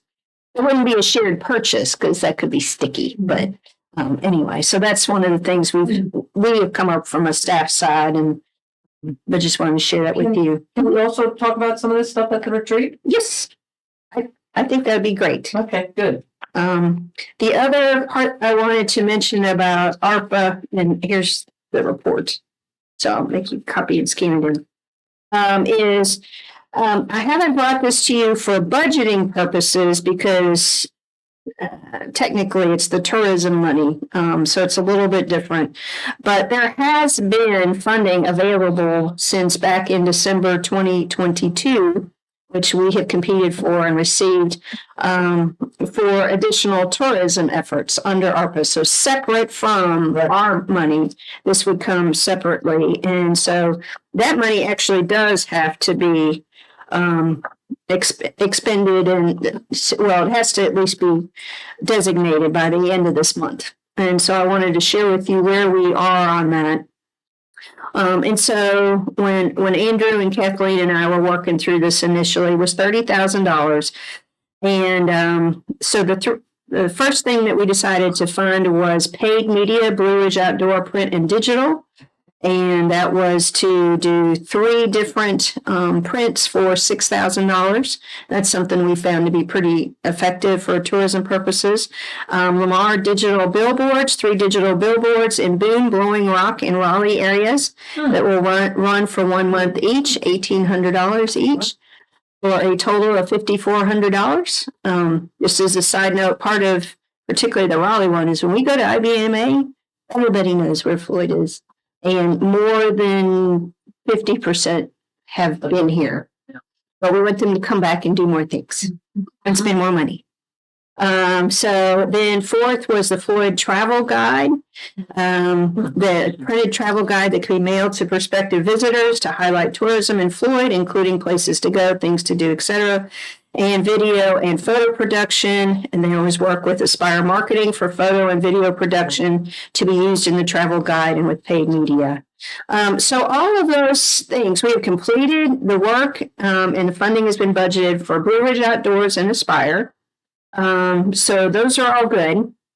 The challenge has now been that one of those pieces, namely the map and that kind of the guide, was supposed to be done by the chamber. And so the chamber has communicated to us that they are not in a position to put out said guide at this time. And so given that, what we've decided to do is just reallocate the funds to those other things, to Aspire and billboards, and just increase the number of months and runs. But so we're not going to do a visitor's fund. You think Aspire could help with our visitor's fund? Maybe. It's just, we can ask them. It's just, it's the amount of staff time that is required to really do good. Oh, I know. I've been around the visitors guide forever. Forever. Maybe an outside firm could shed light to get it streamlined. I don't know. If we've got the money, let's invest. Yeah. I don't know. That would be my suggestion. I would not want to take it to the curb if we didn't have to. A visitor's guide or multifold map. Whatever it takes, yeah. Anything to get, as much as we are a digital society, people still like to come to a town like this and put it in there, and it just doesn't change. That's why we never went to, with other things I've been involved with. Everybody still wanted a paper. Yep. I understand. Even though there's an app, they still wanted paper to look at, to hold, to roll and put in their pocket or back. I'm mad about that. So I understand. Yep. And so I'll take that back to Kathleen, because we'd have to make a decision by the end of the month that's you all's suggestion. So appreciate that. And I would note the other thing that just kind of came to me is, as you know, we have an opportunity to put something in the VIP bags at one of the forthcoming festivals. And so we usually use that for economic development, but there might be something we could crosswalk there as well. Absolutely. So I want to let you know about that. Another reason. Yep. So on the review, that's what it was. So just get you thinking about, if we have money, what do you want to do with it? And of course, we've been spending a fair amount of money at the new building. So, we could apply it to that, lots of other things. So just be thinking about it. And we'll talk about it on the 18th if you want. Yeah, that's a good idea. About it a lot. Mr. Chairman, the next item is the radio system as an action item. Unless there were questions about ARPA. How do you need that worded? Mr. Booth, it was worded as lack of appropriation. So. Yep, but the first part of it. Let's see, did he send us something? That we would not move forward. Would be that we would terminate due to lack of. Negotiations, yes. Okay. Chairman, I make a motion when you're ready. I'm ready. Second. So second, any other discussion? You need to mention the company specifically in there. I think so. So, yes.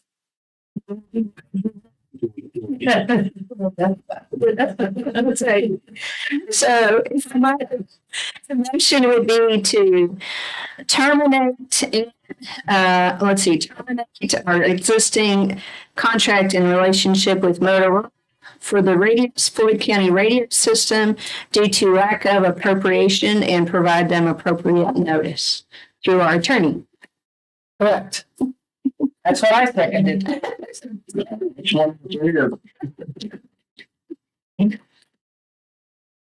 Lack of appropriation and through our legal counsel. So with that, how about Mr. Booth? Yeah. Ms. Kuchenbeck? Yes. Ms. Bechtel? Yes. Mr. Cox? Yes. And Mr. Turman? Yes. All right. Well, we will get up with Mr. Durbin and make sure that he notifies Motorola and we'll move forward appropriately. And we will also provide notice to to our financing folks. Plans. So thank you. And it's break time. Does anybody got any phone? No. You were out. At 2:23 in the afternoon, I have nothing to add. One, appreciate staff assist me bringing the Deer Run dumpsters back. I've got some happy folks for that. So I think Mark said they would be down there this week. So He's out today, but that was the conversation. I appreciate your help on it. They're gonna watch them. Is that the idea? Yeah. Yeah. Yep. Maybe other citizens can be more involved in the watching process if they don't get out of hand. Maybe. That's all I got. Apparently the words got out in Carroll County because we're not getting as much furniture and stuff up Buffalo Mountain Road spot. I had a personal conversation with somebody who I know lives in Montgomery County. Mhm. And my husband said, "You're not gonna pull over and talk to him." Sure enough. I did that up at Rose a couple times up at Buffalo Mountain. I hear tell that someone wrote a ticket. Do what? I hear tell that someone wrote a ticket that went to the judge. Yes. And it was reimbursed. Just had one thing in relation to that. Is it able to do family parameters for these green box sites? If I might, Mr. Chairman, Spoots, no, not really, simply because they vary so tremendously. And we have limited paperwork showing exactly what the size and location of many of these are. A lot of these, as you know, Mr. Spoots, are kind of handshake agreements. And so some of them are, 10 by 20, and some of them are, 100 and something by. So, but there are very few written agreements that we've been able to find for these sites. Law enforcement will have to take into consideration basically a site per site. Is that correct? Yes. Okay. Thank you. Yes, but if I'm going to speak, I did talk to Mr. Durbin about it, and he certainly understood your concern, but felt like even though it's not defined, it is kind of a well-known definition of what is a green box site. So while there might be some argument on the edges, the judge would probably understand what we meant by green box site. Yeah. Right. It may be something good to put in on a contract if anybody wants one. Yeah. I never thought about that. Well, and certainly as we're moving forward to new locations, Mm-hmm. that's a really good idea, Mr. Chairman. I would note, if I might, Mr. Chair, all these comments from you all and members of the public, in addition to some concerns, of course, about boxes that are no longer around. I am starting to get quite a few about not having enough gravel at a lot of these sites anymore. I usually get these in the spring, but now they're starting to come in the fall. So if you guys are okay with that, we'll start spending some of that money you set aside. That we had been. Next time the sheriff has a crew in the county cleaning up, if he could hit that Route 8 site just outside of town there for a long time, it stayed pretty clean, but I noticed it's since the boxes got moved down now, it's getting back like it was, and it's being drug up the bank across the road as well. So, Mr. Booth, may I clarify, is that the larger one heading towards Christiansburg or the other direction? Yeah. Yeah. Okay. No, yes, that one. Okay. As far as I know, we don't have any on Route 8 going the other way, do we? Yes, up at the Simmons Grocery. Yeah, and then yeah. The other one. Not the one just outside of town, but we don't have any on Route 8 going toward the Parkway anymore. No, I don't think so. No. It's the first one coming outside of town, below the rec authority property. Okay. I'm sorry, county recreation department property. Should be going to sleep soon. Except for the weather like today. So, that's where we will work on those things. Mr. Chairman, I think it's pretty much down to me and correspondence if you'd like me to start going through my list. We've been trying to put more things on here as opposed to just bringing them up later. So I only have, I think this is it, except for one more to add on this too. Public health update. I have we've been having a lot more communication, real positive communication with the public health folks in the last couple of months and really appreciate it. I've heard from Dr. Bissell, I think 4 times in the last 2.5 weeks. About a lot of different items. So I'm really appreciative of that. And kind of one of the items that they've reached out to us specifically about is some of, with the spring and summer coming with all of our festivals and some of the things that happen at some festivals that weren't managed very well elsewhere in the state. We're going to start meeting with them. Kevin and I and Mike Guzzo from VDEM are going to start meeting with them this coming Friday to start going through what has happened and what we need to be aware of, how we need to make sure to keep everyone safe and happy. And then we'll also be doing some site visits in January with them to all kind of with the end of keeping everybody safe and healthy going forward, but being proactive and trying to work in advance about any potential issues. And they've been very, very helpful about that. I'm also very excited that our primary contact, other than Dr. Bissell, is someone new, and her background is more emergency management, and she lives in the county, and pretty deep in the county too. So we're excited about working with her. So I wanted to let you know about that. Oh, and also as related to that, they sent me today a new MOU to look over.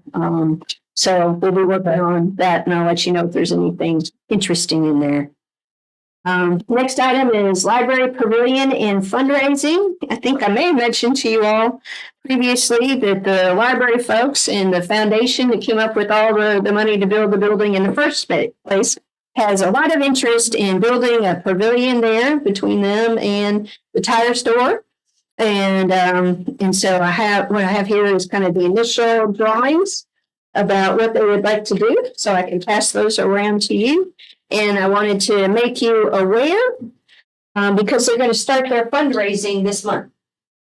So people will start getting letters to make donations to help build the pavilion. And so it would effectively be a pretty sizable outdoor classroom or just outdoor space, but it would link up to the end of the trail that goes up to the park and all those kind of things. And so they were in and talked to Kim and I, and we discussed. They asked about what the county's concerns might be, and we just said, Mr. Booth, we gave you credit for teaching us that the number one question is who's going to maintain it.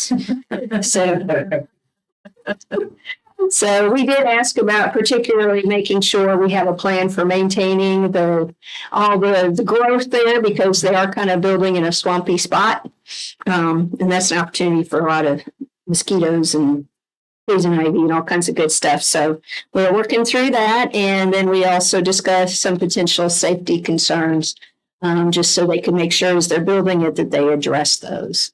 So, but they're excited. And so you may start seeing something from them. Yes, sir. I know I can't see it. Where are they located at? So it's the space that is between the existing library and the tire store. Right now, it's just brush mostly and some trees in there. Right. It'll be towards the back end of that. So it's more towards the back. Yeah, near it goes up to the park. They and us both need to keep in mind that parking lot situation prior to them starting anything much.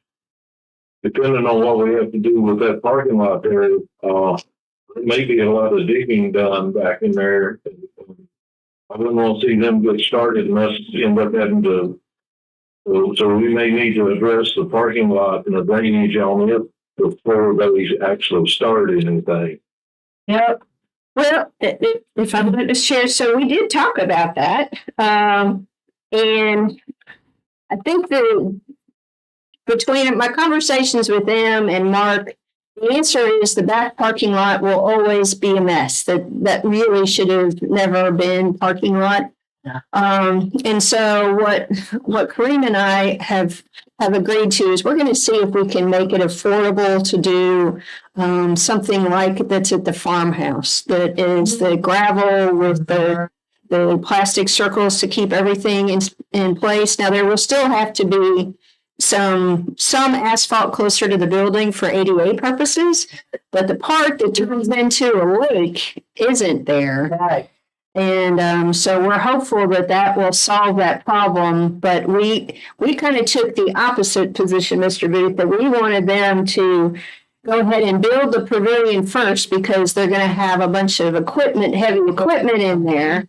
And so let's let them do that. And then as soon as they're done having big equipment in, then we'll take that money that, of course, you all have already set aside to do that work and go from there. So that's kind of what we were thinking, because I think everyone's come to the realization that if we put more asphalt down, I think Mark said it'd take less than a year probably before we'd be very close to where we are again. Right, and let's take into account the piping that's under there, and I'm not talking about the asphalt part. I'm talking about the substructure part. There may have to be additional piping put into that creek, and it will be they just need to be very conscious of that when they place their building and they're outside. Okay. Yeah.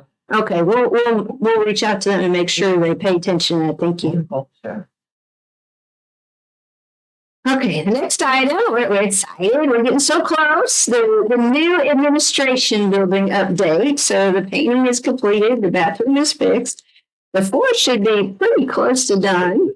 And we've already relocated Danny over there. So that helps make sure that things keep going. That's really been really helpful. And he's already done all the cabling, all that kind of stuff. So we were very, very close to that. And as you all know, Kim and I went down to Charlotte. We did a day trip to Charlotte and went shopping at the furniture store. And so we went ahead and put in an order for a little bit under $8,000, about $7,000 of furniture, which covers many, many things. So it is a great deal of furniture for that amount, and some of it's pretty nice. One of the pieces is Bernhardt piece, so I was pretty psyched about that. Because it goes to my office. But we were able to pretty much get all of the furniture we will need, except for one table for Jenny's office for the printer, because it has to be kind of an unusual. But we've already took care of that elsewhere. So as soon as the floor is ready, we'll hopefully have a big truck pull up with all the furniture. And as you probably noticed, folks that are on this far side of the building are just about all packed up, and some of them are starting to move their stuff over. Kevin's moved some things over. So Danny's over there. So even Ladina is pretty close to packed up. So, and she's got all that stuff to pack up. So we're excited to move ahead on those things. And we also, with some help from Kim doing some good negotiations, we also have some additional space on the ground floor for some of our file cabinets. Because once we realized how many file cabinets we have, we're quickly trying to reduce them, but we're still going to have more than we want. So we will have space for those. So that's exciting. I just wanted to remind you, of course, about the retreat on January 18th. So we've talked a lot about that. But if you have particular topics, in addition to anything we've talked about, or want to emphasize anything, please drop me a note, because I'm starting to work with the Berkeley group about what our structure should be and how we're going to take care of things. And we will have a vegan meal. You want to have that? Yeah. Could you remind us of the time it's going to start? We did not yet pick a particular time. I would think, 9-ish around there, if that works for y'all. So kind of like a full day, but not an early start. We're at. We will hopefully be at Chateau Morset. Well, they are one of our, it's like from an anchor tenant, country store and places. Yeah. Yes. So they're excited to have us out.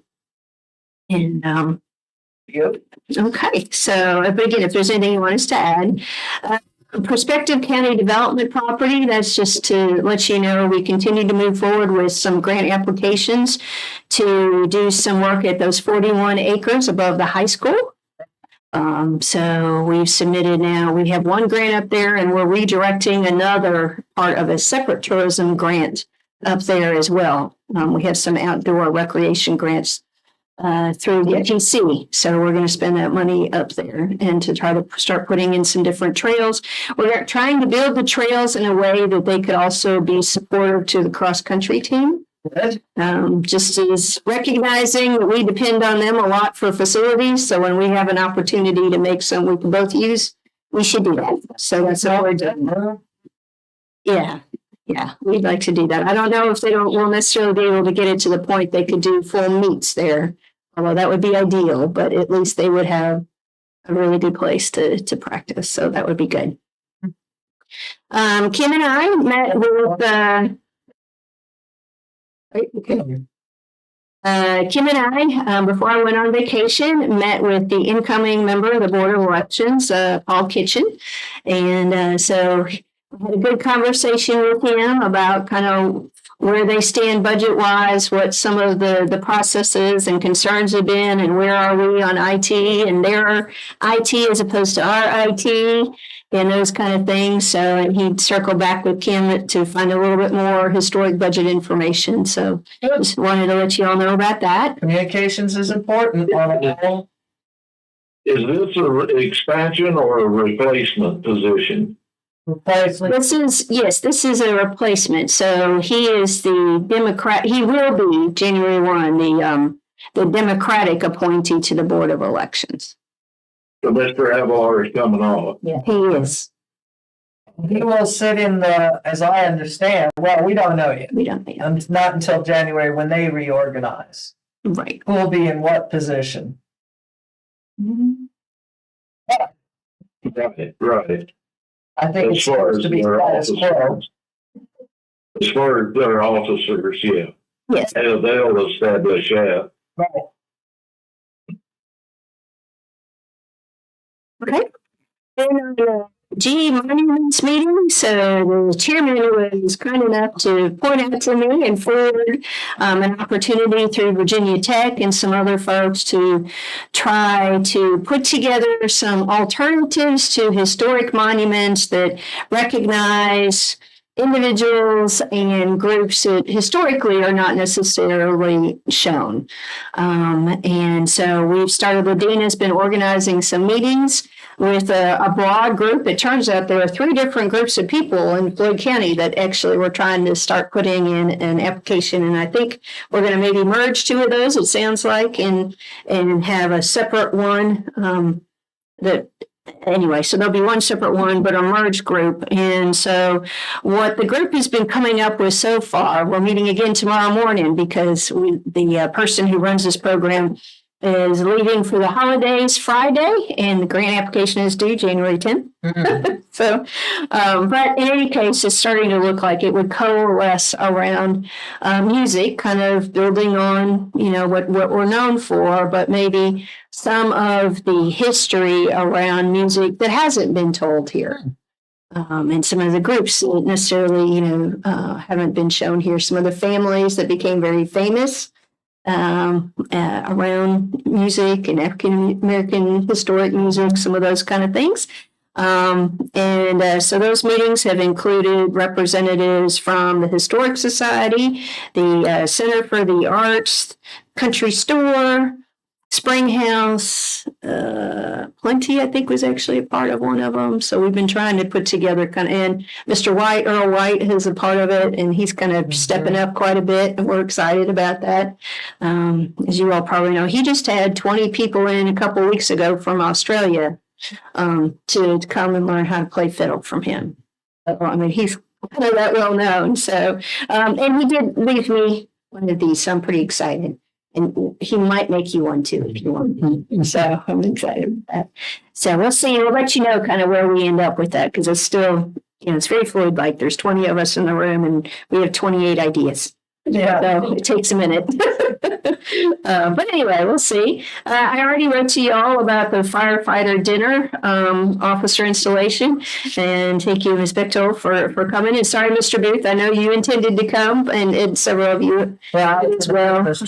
But it was much appreciated. I heard from several folks that they appreciate all of that. And we might even get invited back again. So, and anyway, it was a very positive event. A lot of good comment there. And then finally, of course, we already talked about scheduling the organizational meeting on January 2nd. Just wanted to remind everyone of that. And then 8:30? That's the time we set. That's what I have on my calendar. Otherwise, I'm going to get confused if we start switching up times. I have it at 8:30. Is that what you have? I got it. Yeah. I have it at 8:30. 8:30. Okay. 8:30. Why do we meet at 8:30? Okay.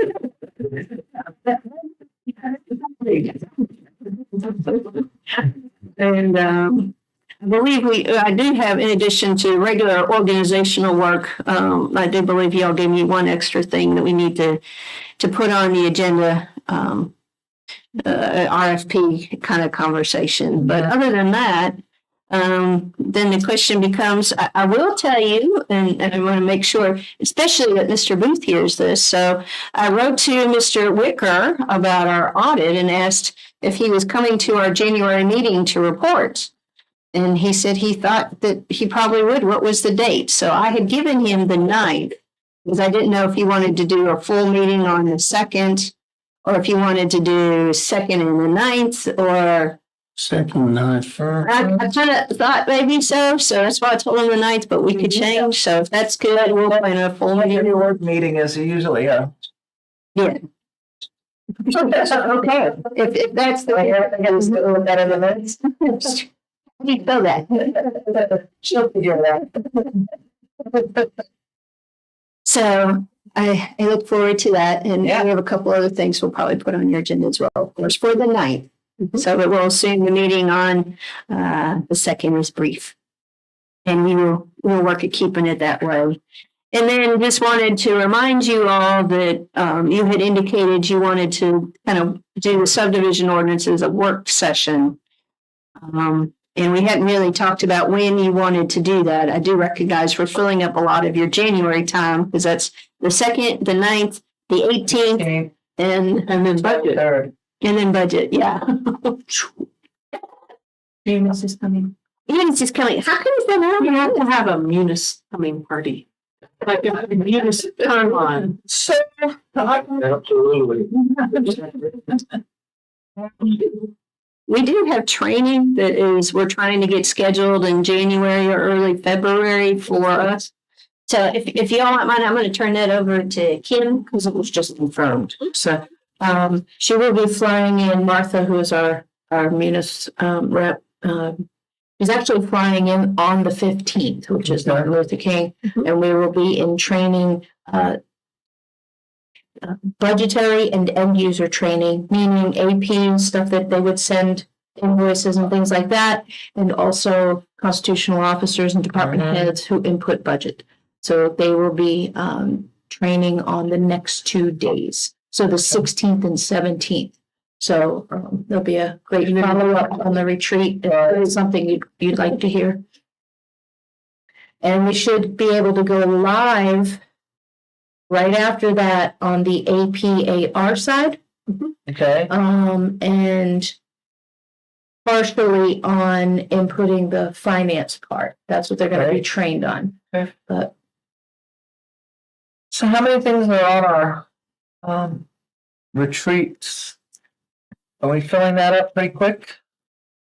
So I can send you all one of the schedules, or the narrative. Yeah, well, and from what they did in another jurisdiction, just kind of structure it. But usually what they have done in the past, and I'm assuming Kim and I still need to have some follow-up conversations, but normally the first part is more focused on kind of overall direction, vision, those kind of things, and then goes into particular larger topics. And so far the 3 topics I have suggested have been, of course, the economic development, where we want to go with outdoor recreation trails, the kind of the whole, where do you want to go with the department, and then also capital planning.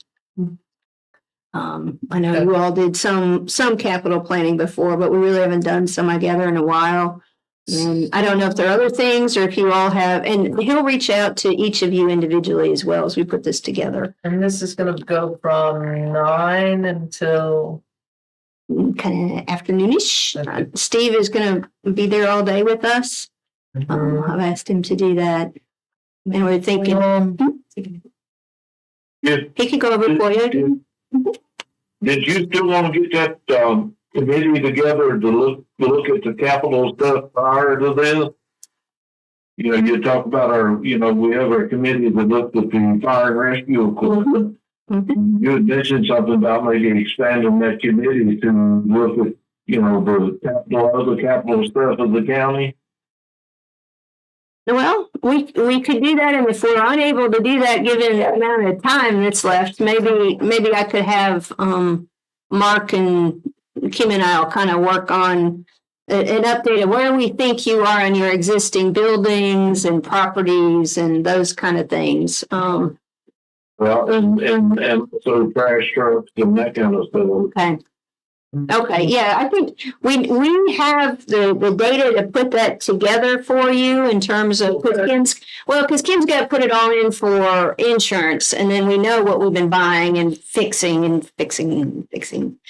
So we could make sure we get some kind of something together for you to kind of lay it out for you all a little bit more than we've done before. Since we're getting ready to go into budget, I guess that committee of ours, we may want to get together sometime in February and start looking at the fire and rescue equipment again. Yeah. Well, particularly once we learn where you are with ARPA. Yeah. Right. No.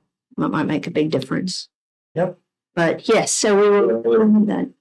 And we don't, let's not forget, we got about 1.6 in the fire and rescue fund as well. Yep.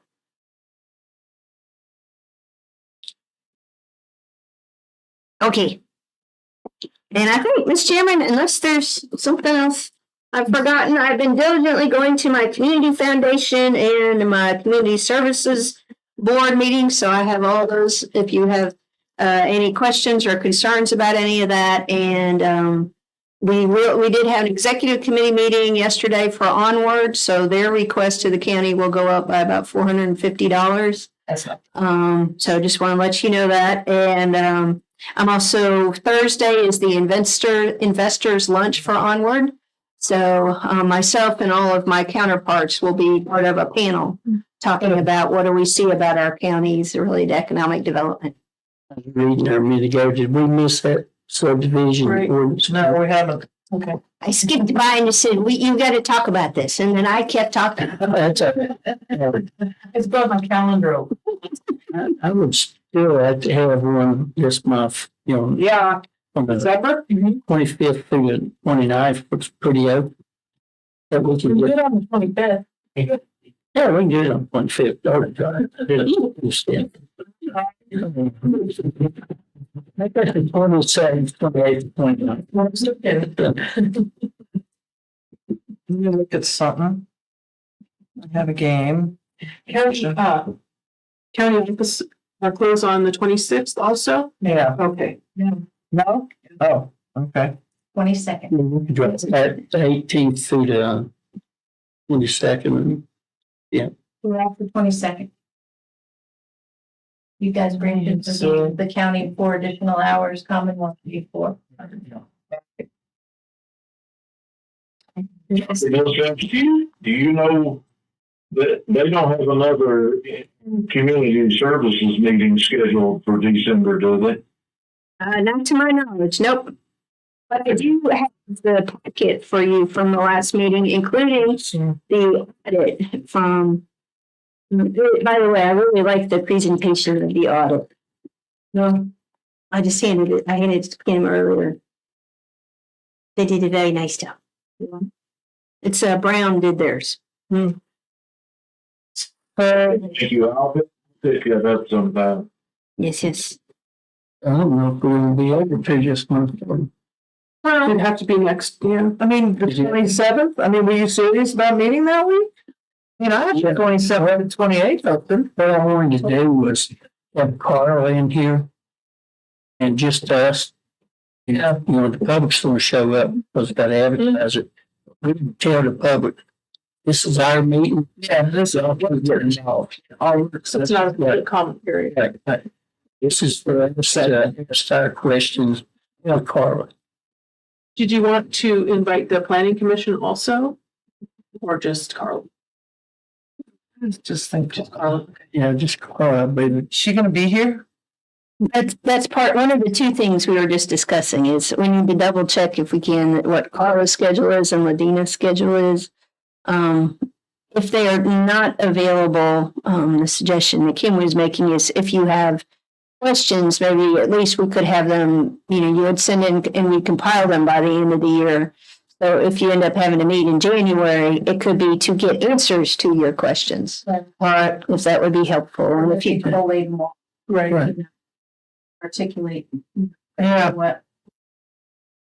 And if you do that, if you want, any of y'all just want to give us a call and say, I'm going to talk, and you write down, we can do that. For our initial meeting, we could still meet even if they weren't available for discussion amongst ourselves. Okay. And then compile questions. Yep. Or to the next meeting. Yeah, that worked. Yeah. 27th or 28th? Yes. And I think, if I may, I think that would probably be better for any commission to be able to, answer your questions in detail and give an opportunity. It's a good spot. Right. So Wednesday, Thursday? Yeah, Wednesday or Thursday? Daytime thing. Yeah. It don't matter day or night, whatever. Can't do Thursday. I got plans for about 2:00 that evening. So Wednesday, 27th? That'll work for me. Yeah, I mean, I guess we can. Is the 27th better than the 20th or just Yeah, more time yeah, I got lots going on between now and before then. Christmas, correct? Yeah, lots going on. Could we do 9 on the 27th? Yeah, since we're sort of on vacation, as it were. Right. What's she gonna say, Jerry? I was gonna suggest about 9 o'clock, but she beat me to it. Yeah, I go with that. And Yeah, Okay. Well, the 27th. just leave time open to see where we end up. They should put our left order in now. Yeah,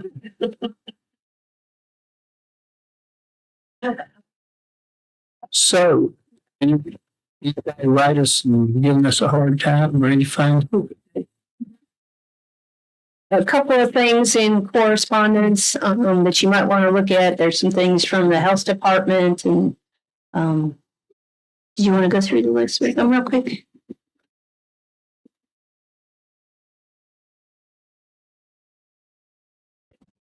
Sorry. I got out of that. Okay. In your correspondence is the EDA board, some of that, and monthly reports. Those are from the ones that I generate. You have the EMS, which tells you how much is billed and what percentage they're getting. yeah. I will tell you that there has been an increase, and overall for the beginning of this, because usually we end up scratch, we will be financially. It's definitely a better situation. You have both your schools, the DSS, the health report that Linda mentioned earlier. There's also an MOU. I kind of had to copy and paste. This was an email, so that's the Onward New River Board update. So you'll have to kind of go, but I wanted to keep its integrity, so kind of go through it. Looks a little messy, but that's so you guys can read it. And then you have your Planning Commission November update. Yep. That's it. if I may, I have a question on the revenue. Uh-huh. The revenue report under monthly reports, Yes, sir. real estate tax. Take it that, make sure I got the right report. Under the real estate tax, take it that does not include what came in December. That is correct. Because because it was tax season, we haven't closed November. So this would be up through pretty much the last of November that's in holding. So I included the holding so that these numbers would reflect that, but only through the end of November. Right. Next one should get us through December, right? That is correct. And then we'll have the tax collections on. Yes. Okay. Thank you. You're welcome. Is there anything else? So, I'm listening for the more. All I is wish everybody a Merry Christmas and Happy New Year to the fellow board members and to all our staff. Merry Christmas. Oh, over the forfeit. So I'll take a motion to adjourn. Oh, no. Second. We all said? Merry Christmas. Merry Christmas.